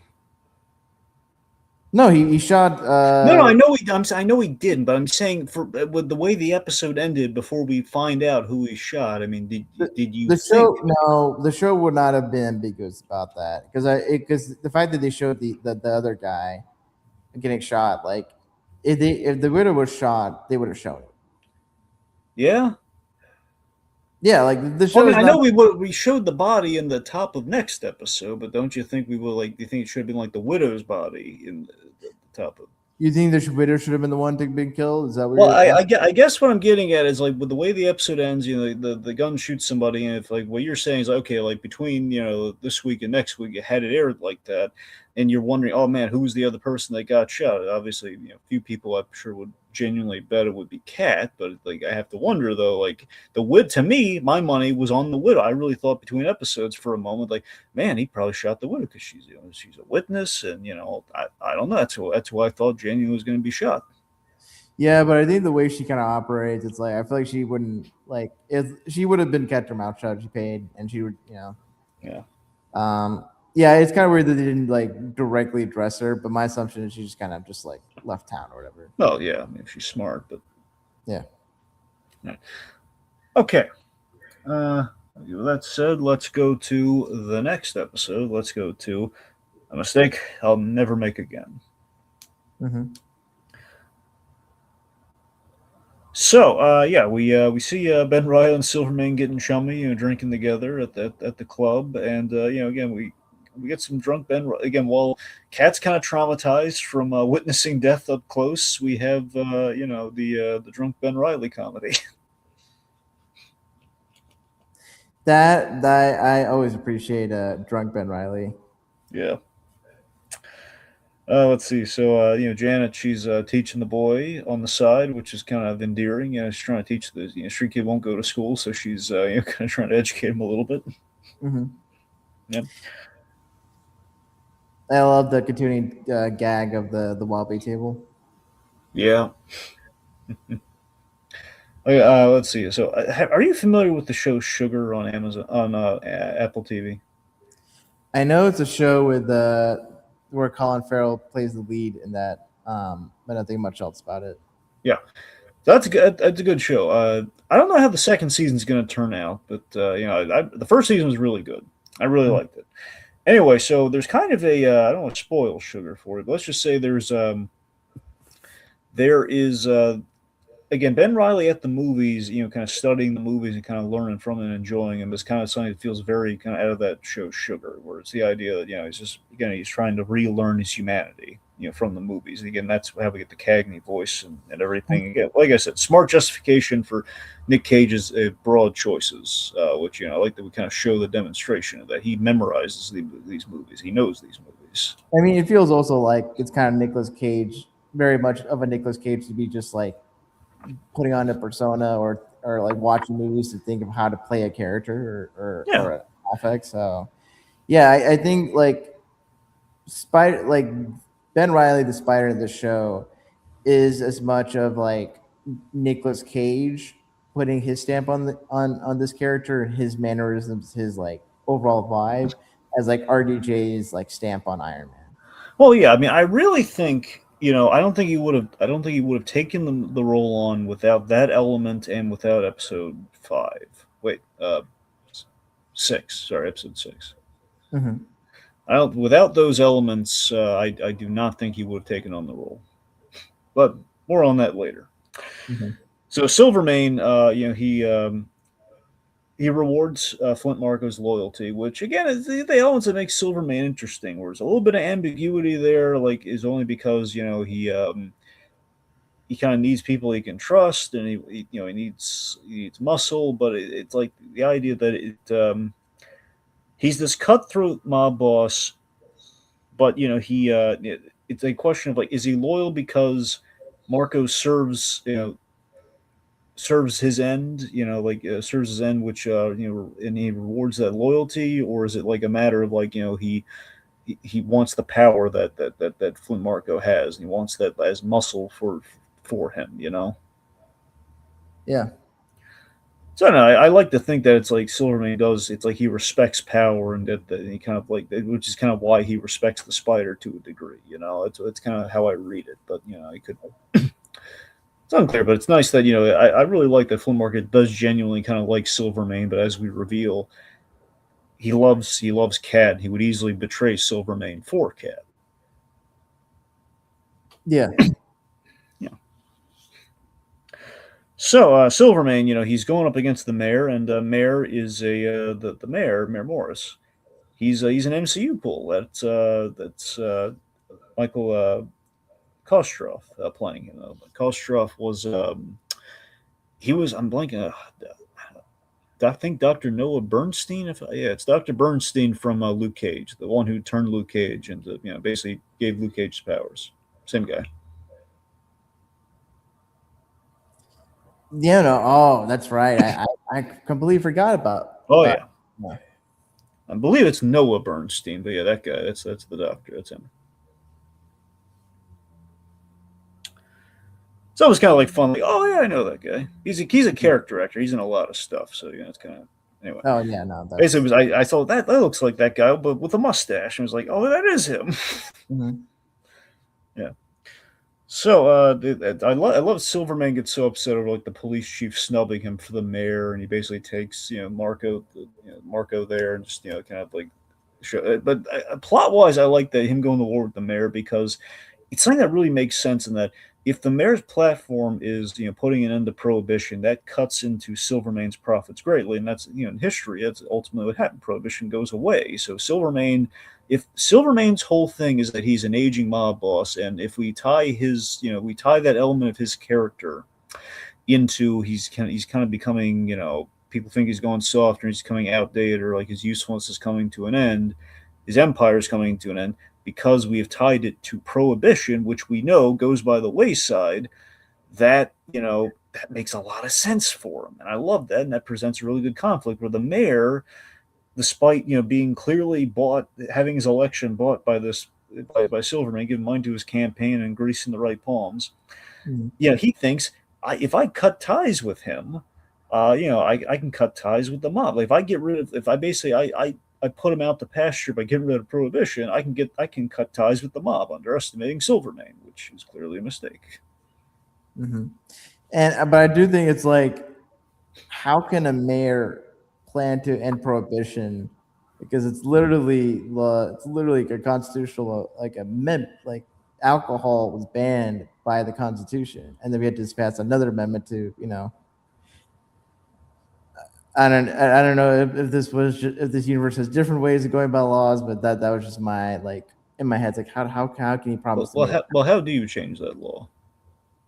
no like literally like in our real world, alcohol is banned. The sale and importation of alcohol is banned by the constitutional amendment, and then in order to reverse that, we had to pass another constitutional amendment to reverse that one. So literally, like in this universe, if it's following our real world history, no, there's no way a mayor can overrule a constitutional amendment unless he rallies like the entire country to pass a constitutional amendment. Do you see what I mean? It's Well, that's not what I'm like saying. I think the idea was that he was gonna. I think he was gonna do the rally. Now, whether he can get the whole country to do it, that's the stretch. But I think the idea is he could maybe like drum up support for like let's New York, let's put an end to prohibition, kind of a thing. But I don't know how far he'd get with it.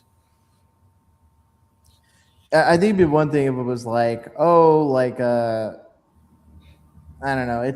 This is where the part where knowing real history, it's like, okay, I feel like there should have been something different. Maybe it'd have been a thing like I think the fact that like Silvermane was an Irish like mob boss and like him being alcohol, maybe there could have been something where he like jingled up like anti-immigrant sentiments or anti-Irish sentiments, but I don't know. The show really was thinking that far. There's no time to do that plot line, man. Come on. Yeah, we can do. Yeah, we have a mayor promise to do something that literally can only be reversed by constitutional amendment, and he doesn't mention that at all in his campaign. Well, Although maybe, clearly it doesn't maybe go that's anywhere, so it's just promises that politicians make it that's never going to see the light of day anyway. It's just something that's going to be bad for the other guy's business. I don't know. I feel like there's a difference between a promise that is that's possible but not likely versus something that couldn't even work like structurally or functionally. But Okay, well, either way, I don't think they had time to get into the whole like the Irish immigrant experience. they got into the plight of World War I veterans, Yeah, and because they had worked into the plot naturally. That would be if they're doing that, then they would have to add like a whole nother thing for you could that plot line. you could make it work. I mean that's Not something that effectively. Not that would be lip service. that's I mean there was also lip service for prohibition and all that stuff, but that okay, Look, that's no, it something. was like his whole business. It was it was like Yeah, how he. but it's not like dealing with like the realities like how people are adversely impacted by prohibition and alcohol. The thing is, prohibition is the law of the land. Yet characters are able to easily drink alcohol at bars and all. But that let at this point I'm just being a dead horse. Well, So maybe like could have been like a prosecution of like the prohibition. Like could that have like could he have like lowered like the like could maybe that have been his platform that was like the penalty for prohibition, so they'd be taking the danger out of it. no, I think you couldn't like from when the Constitution Amendment passed, like you couldn't import any new alcohol. So where alcohol was like preserved or like still in storage or inventory at that point, like could still be sold or whatever. I had to look it up. Like, but we're going a little too far on track with the whole brokerage Yeah. thing. So 2.5. Okay. And Yeah. anyway, okay. The point being, they're at odds, and it just gives Silverman's got a victim. All right. So Robbie's trying to make amends with Lonnie, which of course leads to the backstory, and we kind of explore like the post-war veteran experience, which we again that's a great thing at Tombstone. Sometimes we can have layers, and we can have we can have sympathy for the guy, which of course Friendly Neighborhood does to an extent. 90s Spider-Man did with the backstory, with what led him down the path, and we can make him really interesting, like spectacular. Yeah. Yeah. The comics lately. I mean, we had Tombstone. Tombstone was about. Oh, this is really funny too. Um, I think it was. I don't know if it was Nick Spencer, or if it was Zeb Wells. God, I can't remember which writer it was, but it was Robbie. I guess Robbie Robertson's son, Rand Robertson. Yeah, Randy He was Robertson. Randy Robertson was engaged. I don't know if I forget if they ended up going through with the wedding or not, because it was one of those things where every time you do a wedding in Spider-Man, villains interrupted. So I don't know if technically it went through or not. Randy Robertson was engaged to Tombstone's daughter. Oh, Janice Lincoln. Yes, yes, Yeah, Janice Lincoln, who was like Beetle or something. Yeah. Yeah. So that was again, I think that it connected the whole Robertson and then the Lincolns yet again. It was. But yeah, that's it. It was like this whole thing where he was trying to he cared about his daughter, but he's also he's kind of inciting this Marvel gang war kind of out of the fallout of the Devil's Reign and everything. So well, anyway, yeah. So point being, it's kind of we kind of add some layers of Lana. He wears like the necklace that was like an homage to his mother, which is nice. Ben Reilly and Kat are bonding. Sandman's kind of witnessing this, and he's getting a little bummed out. We have the story of Ruby, and I like the layer that we added here, where he was getting drunk across town when she needed him. It was hence the irresponsibility that kind of cost her life. The bad guys wanted revenge, and yeah, so she perished, and just I like that we see him like he was just kind of like drinking at a bar, holding court, and some parallels to Wolverine from Deadpool Wolverine there. The idea that when his friends need him, he was at a bar, and that led to her death. And he's kind of sneaky. Instead of crawling out of the bottle, he crawled further down it. Yeah. Yep. So Flint's back in the fold. We have this great misdirect where Flint being back in the fold again, like as the muscle of the mayor, we're going to make the mayor suffer. Yada yada. We're expecting Spider-Man to go up against Flint, having kind of gotten closer to Cat, but in reality, it's Megawatt. Yeah, this is a fun fight, and this is we're kind of this is where we begin the deviation from from the PI, the classic PI stuff, to a little bit more kind of the heroic, super heroics, or the pulpy kind of side. Yeah, the pulpy Dick Tracy side of things, I guess. We're but again, I like that we're reluctantly forcing Spider-Man to heroics. Are you here to stop me? He says, no, no, no. He's trying not to. He's trying to go away, and he ends up in this fight, which is really funny to me. And we have a pretty neat fight, and we have he unplugs the street, and he kind of knocks the guy out with the sign. Good fight. I love so Megawatt's a fun character. I will give him that. He's this fun, like kind of like cocky, theater aficionado. Quote Shakespeare. Yeah, very theatrical, a lot of fun. I love this. I love the mayor swoops in for a photo op, and just he's like telling Robbie, no, don't take the don't take the picture. And he's just saying, well, he's being very blunt, saying how much he doesn't like the mayor. I love that. The mayor doesn't care. He's just using him as a platform. And the smile on Robbie. The smile on Robbie's this whole thing of like, well, I wanted the Spider to come back because all the best stories and all the successes of his career are based on the Spider. So like, hey, like, no way, I'm not taking this picture, buddy. Yeah. And then we have a Donner Superman homage. With the Sandman and sorry, that's right. We have a Donner Superman homage with with Kat in his apartment, Ben Reilly's apartment, proving that he is the Spider by throwing herself out the window, confident that he'll catch her, and catches her in the Gwen Stacy matter. Well, it's not even done. It's just a Superman and Lois, kind of thing where Lois, because Lois did the same thing as well for My Ultra Superman. So it's a Well, no, you're right. I guess what I'm referring to is Donner cut of Superman 2. Originally, the identity exposure thing was this clever scene. I mean, you know this, but for the folks out there, there's a scene where Lois she basically throws herself out the window of the Daily Planet, expecting Clark Kent to save her, but he cleverly finds a way to kind of prevent that. And it was So out of my adventures, they didn't get that specifically from that, but it was just it was kind of you're right. It is a staple. It's a standard trope, like in the Superman and Lois relationship. Yeah. And Lois is specifically when Lois is trying to figure out Superman's identity and thinks it's Clark. So I mean, they might have got that from the Donner cut. I don't know. It's popular, but no, that's just a trope for Superman and Lois. I'm pretty sure like comics and other things have like done it. So yeah, I mean, obviously, yeah, but also I think the fact the visual of like Ben, using his web, it kind of just reminded me of the whole like, oh, this is not going the way of Gwen Stacy. Yep, used two webs, kids. Mm-hmm. That was Spider-Man's problem. We need a fulcrum. Yeah, I was very lucky that he was able to produce webs. Yes. All right, that brings us to episode 5. Very interesting episode. This is kind of where things kind of go full pulp. This is where we get in the full pulp direction. But it's a good combination ultimately, right? It's like we kind of have we have kind of noir, and then we go to pulp. Mm-hmm. But just kind of have that evolution worked in the first place, and then we start with noir, and then we end up in pulp as kind of the sweet spot, and kind of yeah. So betrayal. This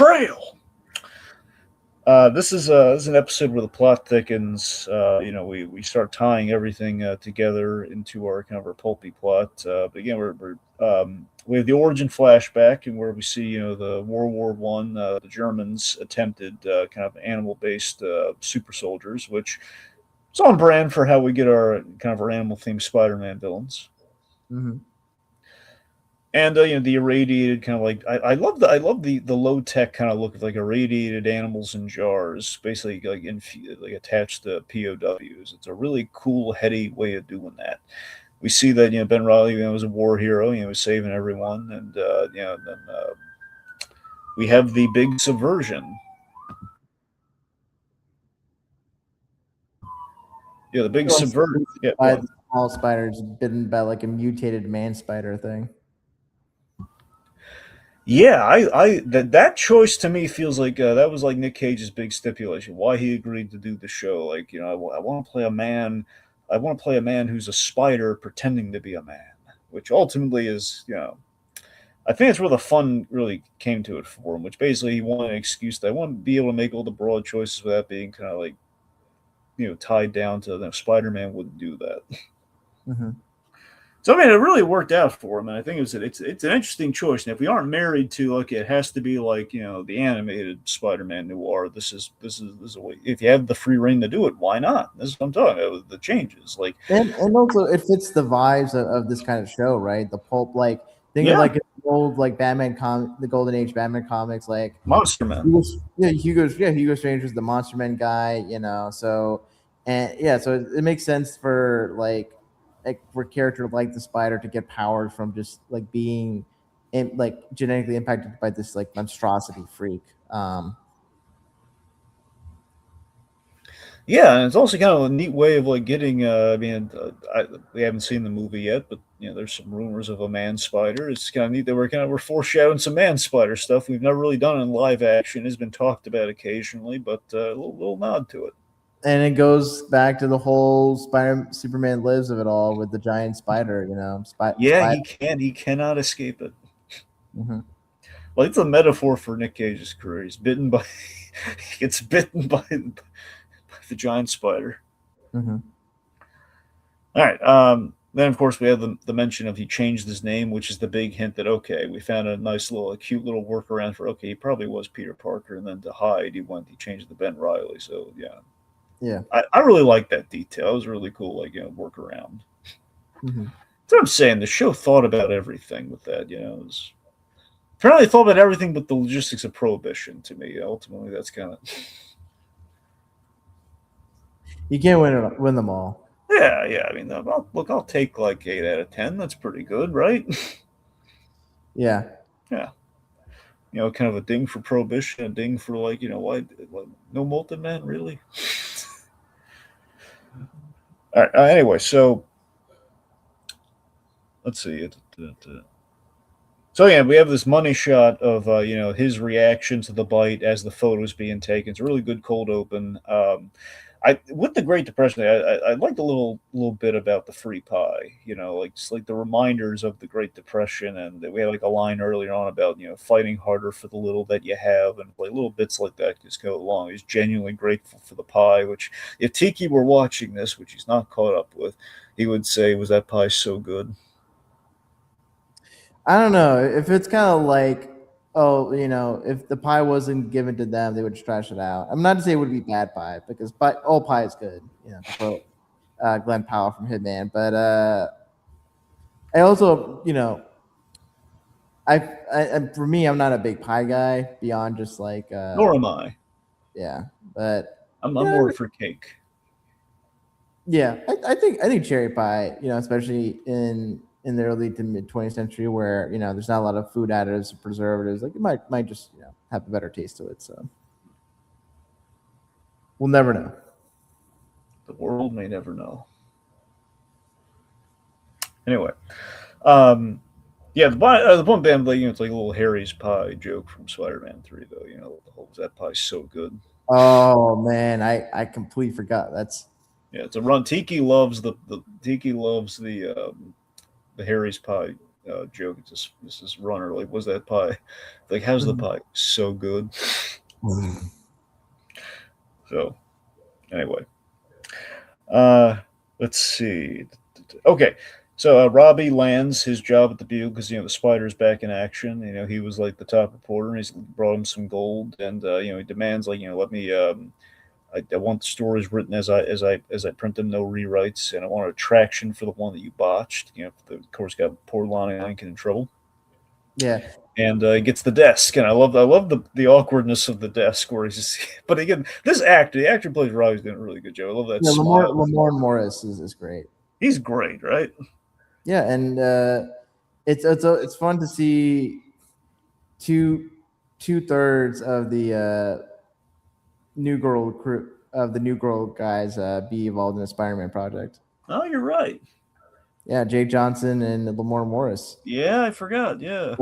Yeah, Max Greenfield, as far as I know, his involvement with superhero stuff is like he played the Flash in an audio drama thing.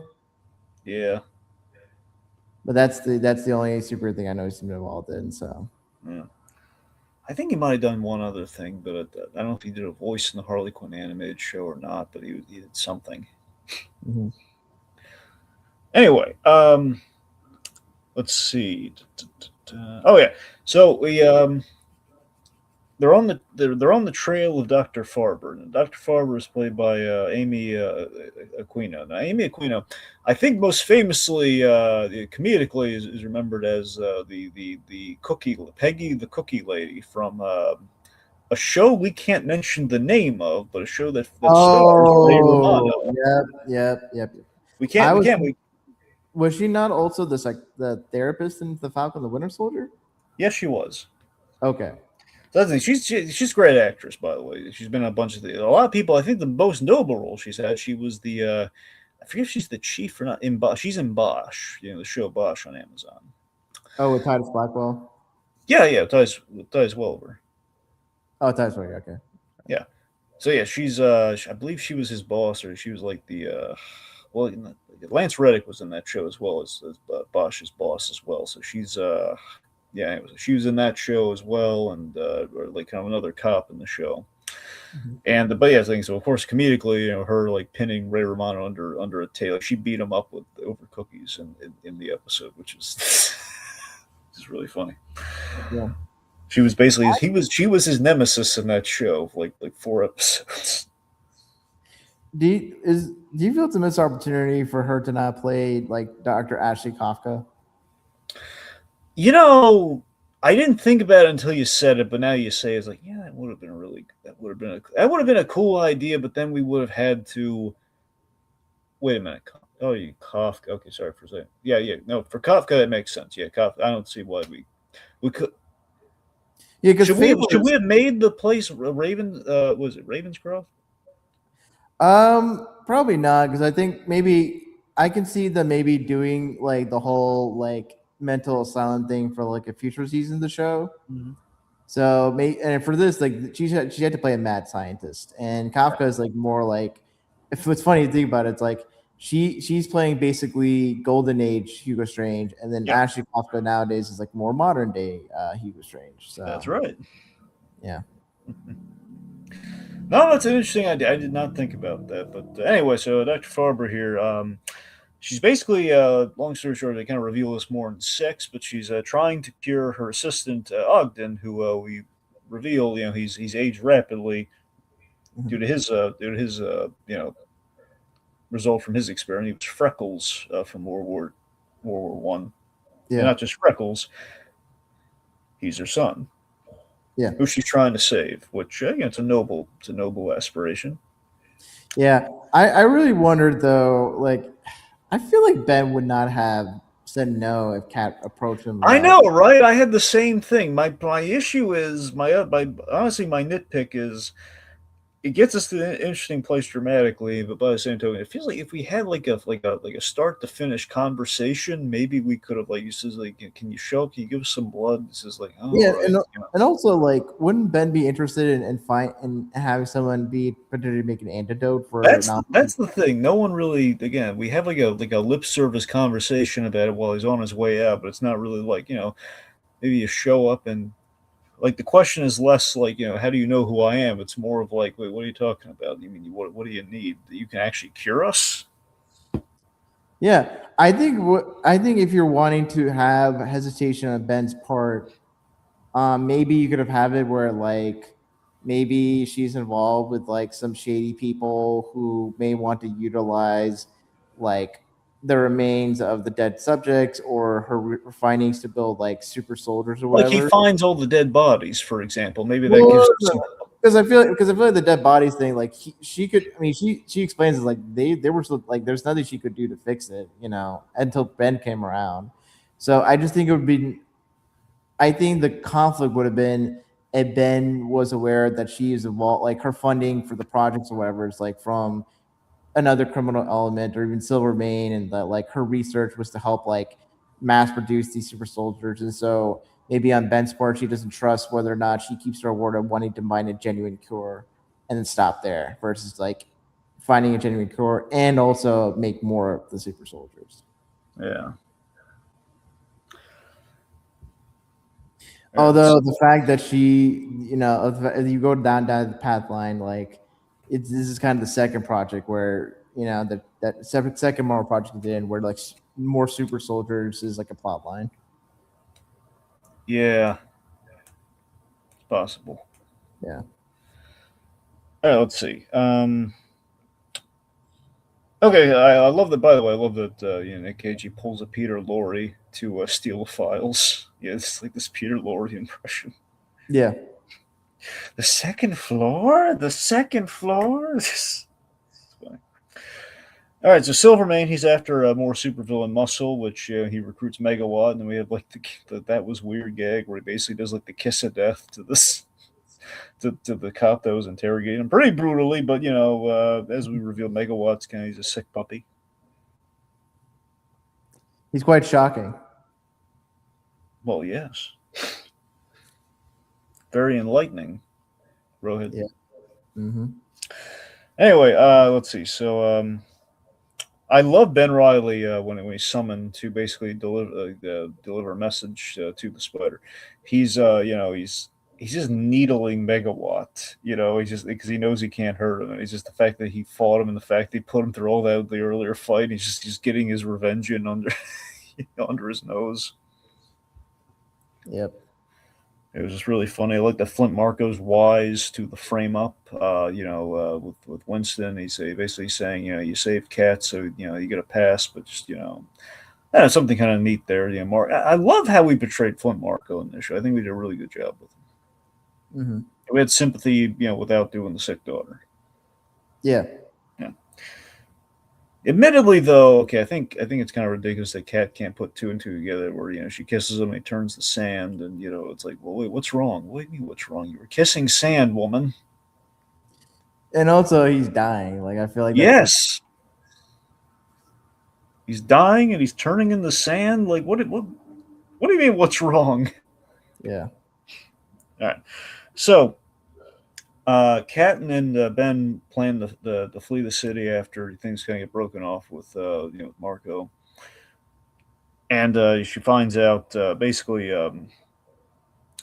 after she kind of sees the tragedy of the Sandman firsthand. She basically gets the idea to pursue the cure because the spider was the doctor mentioned. If she had the spider's blood, then they'd be able to be able to cure everyone. So she sees an opportunity. She kind of switches from Team Ben back to Team Flint, and she betrays him by giving up his identity, which is bad.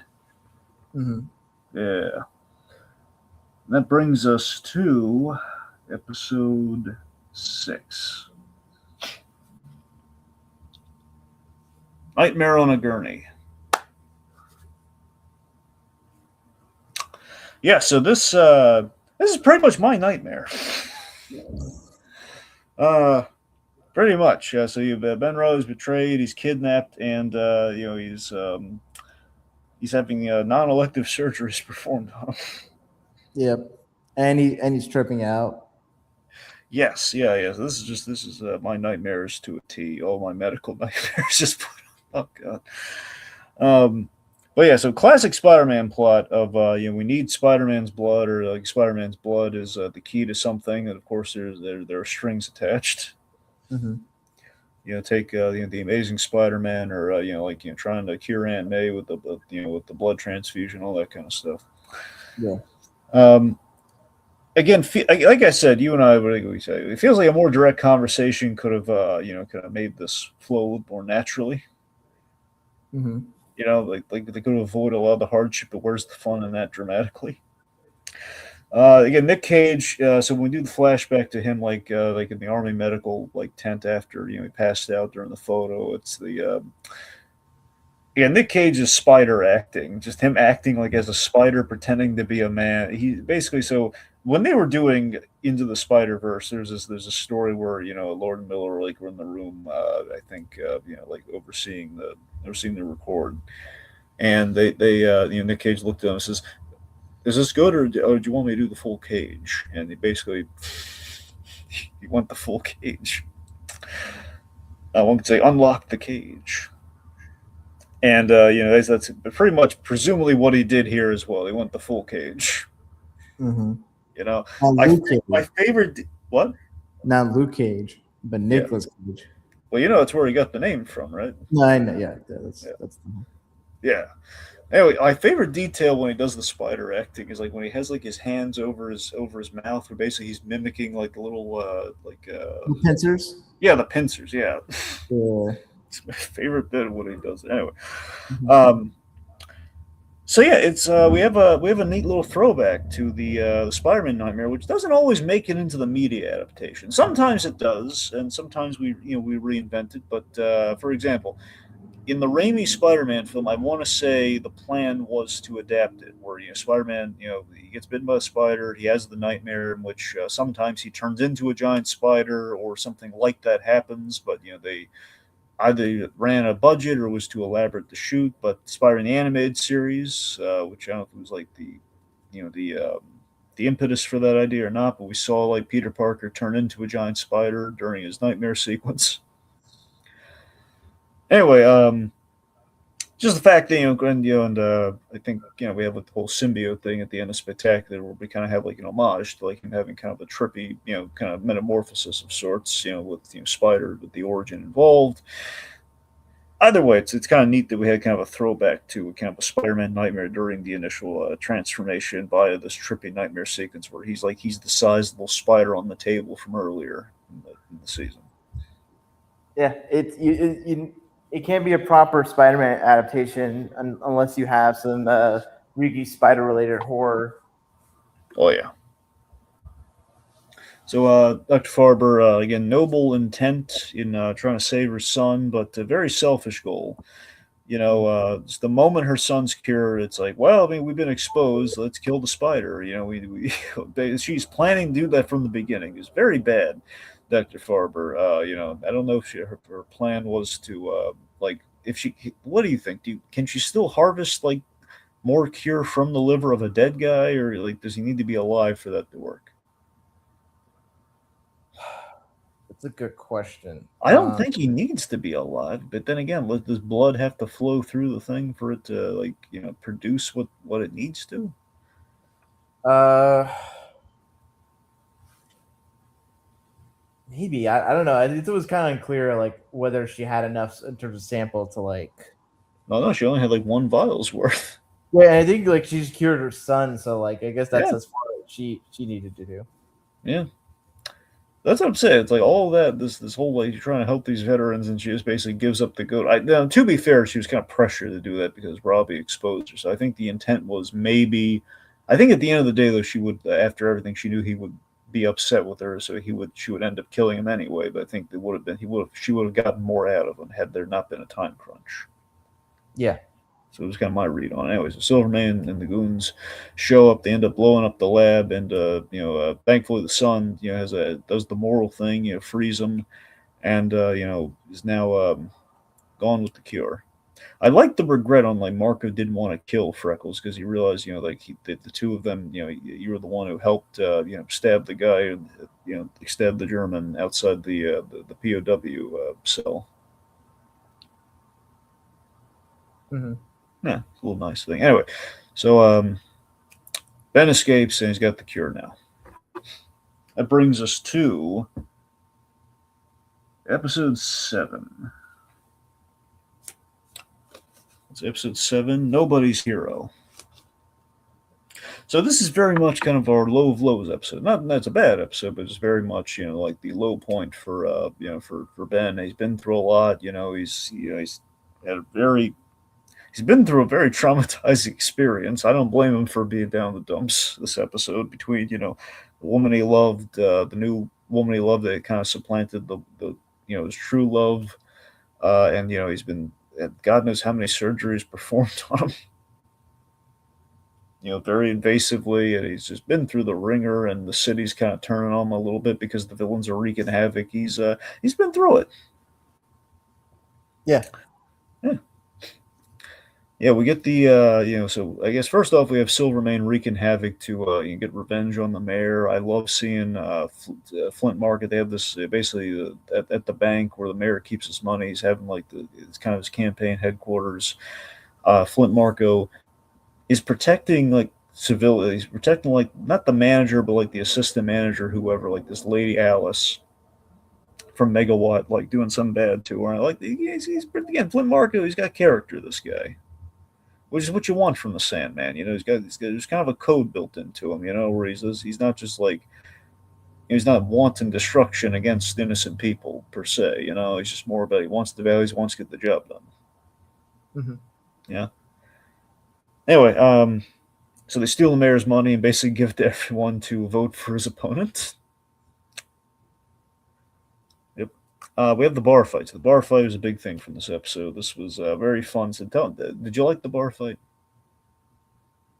Yeah, I think it was well done. I think the fact that Ben Reilly isn't as morally scrupulous as typical Peter, like it makes sense for him to kind of just get into a random bar fight with people. I'm sure you read this somewhere or you heard about this, but well, one of the other reasons. So basically, 2 reasons that we can't call him Peter Parker. Yeah. Okay, one, a little bit of like the kind of I guess the Spider embargo or the Sony, kind of tangled web, however you want, a little bit of the contract thing. Uh, apparently the main reason that what they say is, because of the fact that it's a Spider-Man who's smoking and drinking, which Spider-Man has like kind of Mickey Mouse rules to a degree, where there's certain things he can't do, and those are the two things he can't do. There's like a morality clause with Spider-Man, and that's kind of one of the reasons it had to be Ben Reilly. So it's the idea that he gets completely plastered, and just seeing like just this poor Spider-Man who's just been through it, just looking for a little sympathy from these guys just trash talking the Spider, and just seeing this unstable Spider-Man recklessly completely exposes his identity because they have no idea who he is. So it's kind of it's a little bit of the train scene, but much more comedic. He this unstable Spider-Man beating up the guys that made fun of him at a bar, and it just fights back hilariously. And I love that. My favorite detail, one of my favorite things in the whole show is it's basically a Nick Cage playing Spider-Man Fever Dream, just him saying web, just saying web instead of whip. Yeah, it's kind of gets back to the whole fun of when Toby, Fly, Shazam, go web, go, up and away. Yeah. Oh, by the way, what did you think of the webs being black? I think it's a nice touch. I think also the horror element of like how he got bit by like a mutated man spider. So Oh yeah. I think the web's looking a little bit funky, kind of adds to that horror element of it all. Plus, it helps it look. It helps it show up more in black and white. That's right. Yeah. That's a practical thing, but you're right. I don't think you're wrong at all about the kind of the intrinsic theological logic there. Like, well, it would be kind of like icky and Mm-hmm. All right, so Robbie finds him at the bar. They have a nice heart to heart. There's a really good scene between them where he mentions in those 5 years I never asked you to come back because I knew what Ruby meant to you and everything, and he asks him like, why did you do it? He says like, it felt good at the time. It just doesn't feel any good anymore. It's just tells him you put the shovel down. You have a choice now. Put the shovel down instead of like digging yourself like deeper. Just why don't you just stop and just realize you have a choice now instead of like before you did, now you do. Yeah. Do you choose to not do the right thing and know the other people are going to suffer? Which of course, it's at a crossroads, and he ends up doing the right thing. At least he's going to do the right thing and then cure himself is the plan. So we reveal that okay. Now this is a bit of a. It's not not an aggressive gripe, but it's just kind of. We reveal that Janet knew he was the Spider the whole time in a very silly montage, and I want to be clear: the silly montage is fun, but in context, it just feels like that's not a great reveal. I suspected she kind of knew, and then we say, okay, well, I guess she doesn't know, and that was I always thought she knew. Because it felt like she was in the dark about it. At the beginning, it felt like she probably knew, but then we realized, okay, well, I guess she doesn't know. And then just to say, oh no, she knew the whole time, but it's very casual about it. It just feels like it's not much of a reveal unless like she was like absolutely in the dark from the get go. If I'm questioning it from the start, then it just seems like, oh, I don't know. It just feels like you thought it was red, but actually it was blue. It doesn't really change much. Yeah. You didn't know because it's in black and white. Yeah. That's the colorblind test. Actually, it does bring up a good point. Colorblind people must love this show. Dogs must love this show. Yeah. Yeah. Yep. Mm-hmm. Paul Dano loves this show. that was a good call. Yeah. All right. Anyway, let's see. So again, it's a silly little montage that he got so drunk he's just constantly revealed it. I mean, look, it's cute, but it's not even that. It's just kind of like, okay, it makes him look a little dumb, but it's I don't know. Anyway, let's see. So we have the Spider versus Tombstone. This is a really good fight, and I love Robbie comes in with the really brutal cure in the eye. Here's the cure in your eye. I guess thankfully he didn't get blind in his eye, and no blood wasn't pouring out of his eye because he's kind of Yeah. I mean, that was a really good shot. That's like the lobotomy like angle of the, the needle too. He got it, if you look, he got it like right under like the lid or something. It's like man, any higher it would have been like that that black and white horror movie, like the one with like the icky one where like the lady gets her eye cut. It's ugh, Oh yeah. like that one. We all regret that one in film class, kids. I'll tell you that much. All right, so there's a cure in the eye, and we redeem Lana. We show he has sympathy. He regrets like fighting Spider-Man. He kind of appreciates him like trying to save him and everything, and so you send him on his way. It's a nice little redemption for Tombstone, and then I love our ending to Seven. The split screen of like get me Ben Reilly. Yeah. It's a good like build up with the duality that we've been having, and everything's just going to converge, and that's what the last episode's going to be out. And speaking of the last episode, is the Man in the Mask, episode 8, our finale. Could be the series finale, hopefully just the season finale. So, The Man in the Mask, great capper to the season. I felt again, it's written by the showrunner, like the first episode was. Mm-hmm. I think very well. Janet slaps Kat very deservingly so, calls her out for betraying him and basically letting him get caught up by that crazy doctor. Mm-hmm.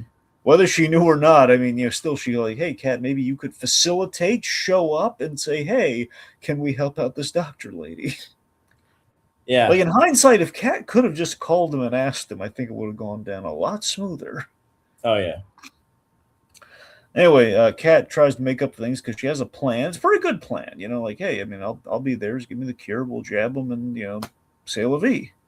See, the thing is, do you need to inject it? Could they just like they just have to have it in their system? So could she just pour it in like a drink or Well, to be fair, because Ben was drunk when he had that plan, and was going to drink the cure. Now, I don't know if, like, technically it has to be injected or just ingested, because that's kind of the thing I have with medicine in general. Like, I think as a kid, I hate needles. I think we all kind of do. I was always like, can't I just drink it? Why do we have to inject it? But, I think it goes through the full system and goes through it faster, injected, versus being drunk, you have to digest it and all that kind of stuff. It might not go to all the places it needs to go. Mm-hmm. Yeah. Now, mind you, we injected a guy in the eye, so what do I know? Oh, yeah. I'm sorry, I think I derailed your point. No. I think just I think the point about the whole Cat thing, it's just like she's very much someone that isn't forthcoming with information. It comes as very cold. So, I mean, it stands to reason that the way she acted towards Ben is very much of her character. And, and I think the way things ended off at the end with those two is very much a fitting noir end to them. Oh, absolutely. Mm-hmm. I like that we had, like, Silvermane's story time where we kind of go over his backstory, how he kind of worked for everything, and how he kind of imparts the wisdom of always wanting more, never being satisfied, and the fight is the point. The struggle is the point. It's like he's very. I really appreciate like Silvermane as a villain being so unbothered and not trying to put a respectable image or facade to how he acts. He's not trying to go legit. He's not trying to get like he is just a thug. He's just a person that he just wants to fight, wants to gain more and more, and he will never be satisfied until until he's dead, right? Exactly. Precisely. So yeah, spoke a lot, and it is kind of a passing of the torch. And ultimately, when he gets killed, he's kind of glad that at least Kat did it. Like somebody, like kind of like got the best of him. It was her. What? Someone he respects. Yeah, it's someone he respects, and let's see. So Megawatt, meanwhile, he's planning a mutiny against Silvermane. I mean, he's making some points there, but still, he's a crazy thespian. So Mm-hmm.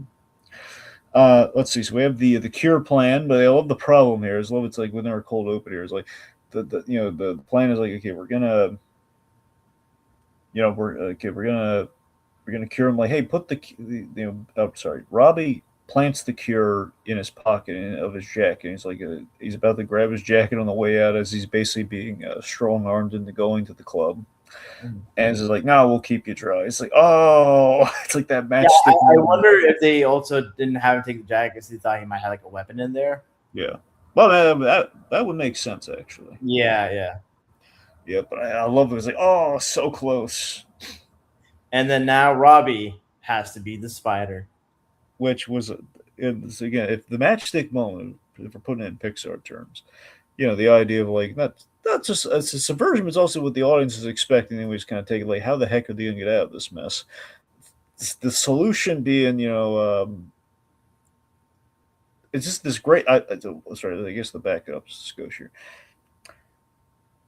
So Ben Reilly is brought to Silvermane so he can call the spider, and it's just this great We have this great negotiating gag where just the banter. You get Nick Cage playing off of Brendan Gleeson's just great here, and the whole it's the whole thing. He's haggling so he can get more money. Mm-hmm. There's come on, I'm gonna miss 10. Like, yeah, like you said, we're negotiating. It's just like this is like like 10. So no 3, 2, done. This is like I would have done it for 1. I would have done it for 10. They're having a good time. And he calls up the spider. He's trying to get on the spider's good side. It's just like, bygones be bygones. Like, okay, you know what, you talk to him. I love that moment. It's like, you talk to him. You're thinking the audience like, well, you just fake the conversation. Why on earth would he give him the phone? It's just this great way of just solidifying any doubts of like, it's Robbie doing his impressions. Robbie's impression is like this fun and self-referential, just like competent people made this show. That's the moment where okay, competent people made this show. They knew like, okay, we have to acknowledge the Nick Cage impression, or the Nick Cages, and so we're gonna have to have Robbie do a Nick Cage impression, which is just hilarious. Then take it the next step further and having him in the full costume showing up and doing the Nick Cage impression is hilarious. Mm-hmm. It's great. Yeah. So amidst all this, before that, we have this mounting tension of Megawatt recognizing Ben from France when he liberated the POW camp. Which, by the way, no gratitude from that guy for, hey, thanks for saving us. Mm-hmm. It's basically, and the Silverman has a demented test of proving that he's the spider. And I love the tent. This is what I'm talking about. This is where we're getting like this section here where it's just them sitting at the table. It feels like right out of a 30s movie. Just like the idea of like, oh God, I'm gonna threaten the killer, and if you're the spider, like I'm betting you are, being the gambling man that he is, like I'm betting you are, you'll suffer. And he's easily risked her life before, so this is no skin off his nose.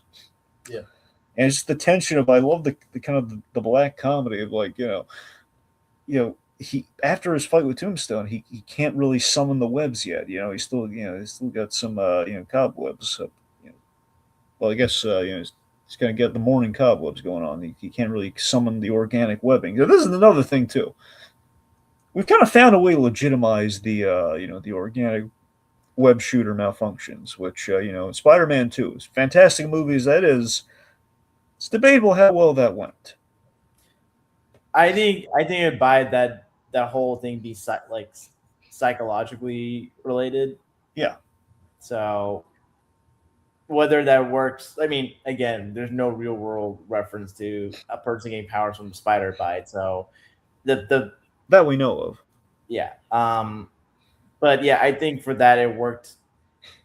For me, I think the way it works here, it's like Ben is just so beaten up, like, and he's like full of alcohol that like his body needs time to like replenish the web. Yeah, So that makes sense. And we've seen his webbing kind of malfunction up to this point, which makes sense. That tracks. I'm just saying, like with Spider-Man 2, it's like a thing where I think over the years I've softened to the idea more, but in the first place it was always like this weird thing of like, what?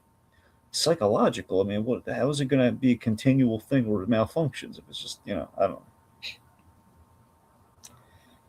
Anyway, but no, yeah. In the context here, it works really well too.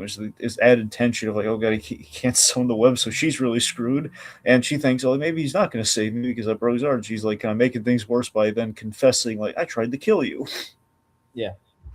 And all that, you had Flint in the mix too. Flint loves her, and she admits that she loves Flint. He's like, oh god, is Flint going to let her get shot? But he also thinks like, well, if he's right and that he's a spider, he's going to stop it. But again, there's no idea. Oh god, his web fluid's not working. Mm-hmm. Just great danger, great tension. Enter the spider. And I love him like signaling to the Spider, like, "Hey, maybe you should hear him out. That your fight with Tombstone must have tuckered you out, and you're not as spry as you used to be." Yeah.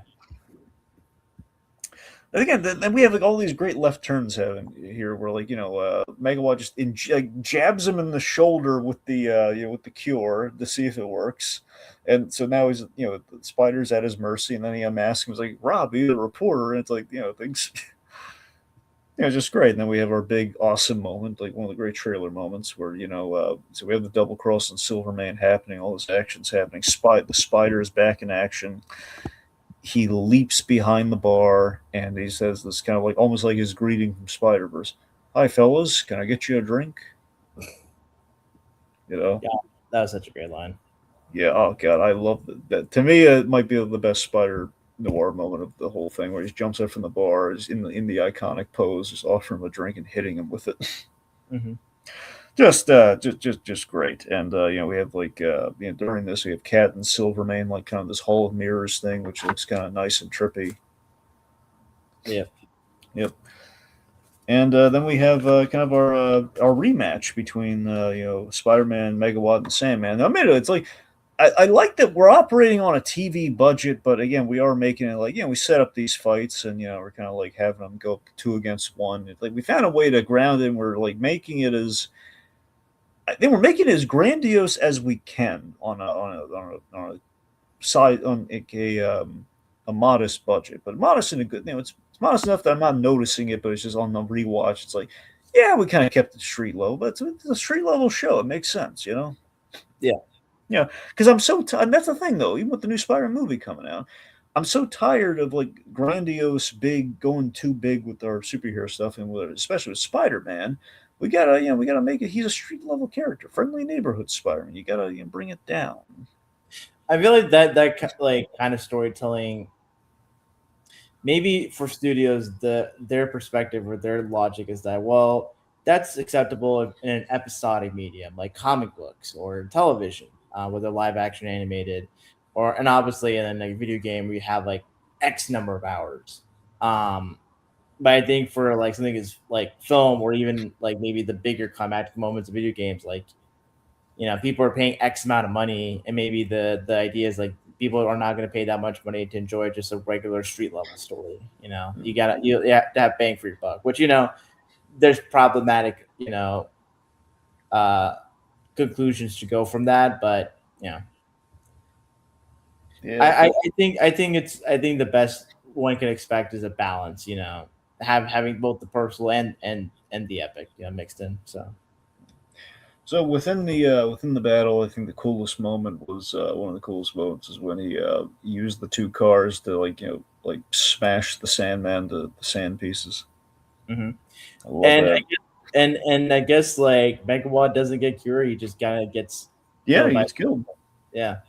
Yeah, which I mean that's fitting. And it solves the whole how many I like how you track how many vials are left and they keep getting destroyed during the battle and stuff. It's like, oh god, he's only got basically he had two left, and now Yeah. And he's then down to obviously one. Sandman's cured. Is it clear whether or not he like had both his arms? I mean, I think they intentionally obscured it. To me, it looks like he did not here's the thing. I'd have to rewatch it to see when he's on the ground, when she's when they're cradling each other, if he had his arm back. Otherwise, the arm is like in the pocket, and that suggests to me But he it's like is his missing other one. arm. It's like his left arm is in the pocket, and his right arm is out. And I think his right arm was the one that got damaged. Yeah, his right arm's the one that got damaged. I think the right arm's in the pocket, though, isn't it? No, I mean no, because like it's like the right arm from his perspective. So when he's looking at Ben, like in the church scene, whatever, like from his perspective, his left arm is the one that's in the pocket. His right arm, because it looks like his right arm got healed or whatever. Okay, so you're saying, do we see both arms? Not in the church scene now. That's what I'm saying. Okay, so you're saying it doesn't match which arm got turned into glass and No, broken. I think it does, because I think the arm that he has out is the cured one, or the one that got damaged or whatever. So I don't know. Yeah. Okay, I'd have to rewatch to know for sure, but I did think about that because one of the arms is like in the pocket in the church, and I assumed that one was the one that they got broken off. Which, look, if memory serves, I want to say so. The one that gets turned to glass is his right arm. That I know. Okay, that I can promise you. Okay, the one in the church, I could have sworn his left arm is like we see his left arm, but his right arm is in the pocket. So which would track. So yeah. Anyway, point being, yeah, we just we kill Megawalk, throw him in front of a train, throw off the subway, which is also interesting because subway car is what the guy drove, so he was kind of killed by his old life. Mm-hmm. You remember? Let's Maybe. see. Yeah, we have the mask tear, which is kind of another Spider, kind of Sam Raimi staple, Mm-hmm. kind of the torn Spider-Man mask look. He sacrifices his cure, for Flint, and we have our Casablanca ending at Silvermane's funeral. We, It's not a you know, Casablanca ending because Casablanca, like at least like they have some. It's like a lost. They the Humphrey Bogart and the female character in Casablanca. They end things, but they appreciate and respect each other. And this is like a more of a noir, like okay, fine. It's a noir Casablanca ending. Fine, it's I'm the not same. going to Casablanca. It's just a noir, cynical kind of ending. All right, okay. Well, he was pulling a little bit of Humphrey Bogart in the show. I was trying to attach it to something, but okay, fine. You're right though. It is a very noir ending though. It's the idea that it is not he doesn't get the girl at the end, but he calls the girl out on using everyone, which is really good. It's really refreshing though. It's just use a guy and you try and keep him on the hook, Yeah, which she's absolutely doing. yeah, and it is interesting to have a female love interest kind of end things off where she is like not like a bad guy, but she's not like a wholly good person. Yeah, yeah. Anyway, so our ending is really nice. We're in the new office. We've the new and improved office. Um, they're about to about to go for a good hot dog, and we have the Harlem. Robbie has the Harlem Herald now, Mm-hmm. and he grabs his hat with the web, and we end on the old PI frosted glass, so to speak. With the reflection on the ground. So it's a solid ending. Again, we have a really nice kind of ending. It's indicative, kind of like kind of pulp and noir detective. It's a very PI detective ending. Yeah, yeah. I'm very curious if there's going to be more seasons of the show. I mean, it's not going to be something that's going to be an annual thing because like Nicolas Cage is like he's an actor who works, right? And I wonder if it's a situation where like they'll have to go do like a Mandalorian where they'll have someone else like play Spider Noir because if he's back to being full Spider Noir and he's doing that like as half or as often as he's Ben Reilly, right? Like you could have it where Nicolas Cage has had to be in each individual episode, literally. Well, yeah, if he just keeps the mask on, it's the same. It's the Deadpool logic. He could. No, that's what I'm saying is because like this show, like you saw a lot of Nicolas Cage. I'm wondering, and because you know how streaming shows are, like when they get future like subsequent seasons, the budget like gets less because you're wanting to increase profitability. And with Nicolas Cage like being as expensive as it is, it's like how cheap will the people on the show make future seasons where they don't have Nicolas Cage like face on screen? Hmm. It's a good question. Yeah. Amazon does hemorrhage money despite drowning in it. Well, I mean, it's just like streaming. I mean, not to get too off topic, but like streaming is just it's not something where there's always increasing profit because you have people get onto a stream service and it's not like more people come on a stream service to watch future seasons of show. They just get on to see more shows. So it's just the market, the dynamics of it is like you can really get too invested in shows.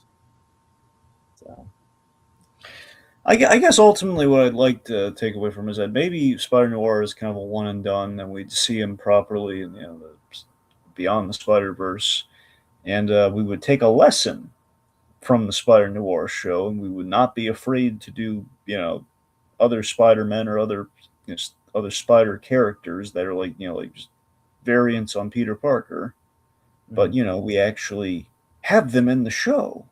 But they can be called Spider-Man and they can be called Peter Parker. What I'm saying, like Penny Parker, it's Or Punk. yeah, exactly. That's what I'm saying. Like these, that's what I'm saying. Do the offshoots that don't have the name Peter Parker, or at least have a workaround for it. That's how you do it. Spider Gwen, Ghost Ghost Spider. Spider, yeah. The Spider India, you could do like you can. I don't know what is the Hindi God word. forbid Miles Morales. I'm just throwing it out there. Mhm.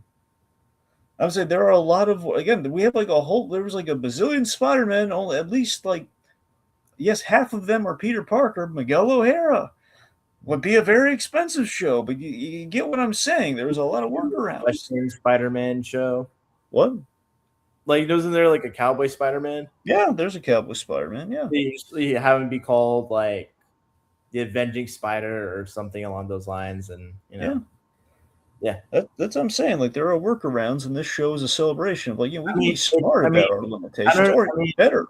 I feel like the reason why this show was made is because like the one of the characters happened to be voiced by a very famous noteworthy actor. Yeah. So I feel like it's not enough for all right, here's another like there it's that's the thing. It's like you can't just sell something on a premise. You have to have like an entire package of like Which is ridiculous that it works that way, though. It's ridiculous we can't just have a good premise. It's got to be like, no, we need name I recognition. mean No, we need... I mean I understand it because it's like movies aren't cheap. So and you really Nick want Cage was a safe bet for them to make. Admittedly, it was a very safe bet because Nick Cage is in everything anyway, and people usually watch it. yeah, that's the thing. It's like you have to have projects be made in a way where the SEO is going to be on your side, and the stars are aligned that you have people willing to watch. Because the thing is, like how like the average person isn't that adventurous in their media consumption, right? Like they'll go see something because like oh it's something that I've seen before. Like there's like an established cat like that's the only like because people can't trust that like oh something looked good and it'll actually be good. It's like oh I don't like the I know this actor I like or will tolerate that actor or property and just watch whatever. So I mean the customers are risk averse. So the people in Hollywood are just working off of what customers want or are willing to spend money on. So. Yeah. Well, either way, I guess to wrap up. Look, I love this show. It in all likelihood, I think people really liked what they saw of it. I mean, there's a chance of season two, whether it should get that or not. I don't know, but as a standalone by itself, I think it's a nice testament to the character, and I think just the stars aligned. It's a year where we have a big Spider-Man movie that seems to be shaping up to be something really good. We have like another kind of Spider-Man thing that kind of lucked out with traditionally what the other Sony spin-off or kind of Sony offshoot stuff has just kind of failed miserably at in every other capacity. And just in this case, like, hey, we're actually, we have a way of doing it right, and we get away with it because it's Nick Cage, so we can actually do a Spider-Man versus like the project's missing Spider-Man in some capacity. Mhm. And I think the stars align. We finally got something that works, and I think the glass half full. It's like maybe Sony realizes the missing piece. Glass, half full of of gold or something, or just like God's nectar or whatever is basically something that like, hey, maybe we snip through the tangled web of these contracts, and we kind of loosen up on all the rules. It's highly unlikely, but it's a nice thought. Yeah. Hearts and minds get changed by Nick Cage, but then again, they see how successful this was. You don't need to do that. But still, if they're clever or bad, like this guy, they took a chance on the showrunner. It paid off. Sometimes fortune favors the bold, and I think that's the takeaway with Spider-Noir. This thing worked. It worked for the simple reason that we have Spider-Man in it, and Spider-Man knew what he was doing. We had the people who were focused on telling a great story versus just market recognition. Like like a black and in a modern a black and white detective Spider-Man is not necessarily like something for the kids, but against all odds, I think it did pretty well for itself. It was a heck of a birthday gift to me, I'll tell you that much. And was happy watching it, and definitely that gets me hyped up for more Spider-Man stuff, whether it be Spider-Verse or just the brand new day. So I'm definitely in a spider mood based on this. So it kind of reminds you of the stuff you like about Spider-Man, all the wacky alternate takes you can have on Spider-Man in a good way. Mm-hmm. All right. Okay. So I think that about does it until I guess until the new Spider-Man movie next month. So until then, folks, see you around. I'm the spider, Janet.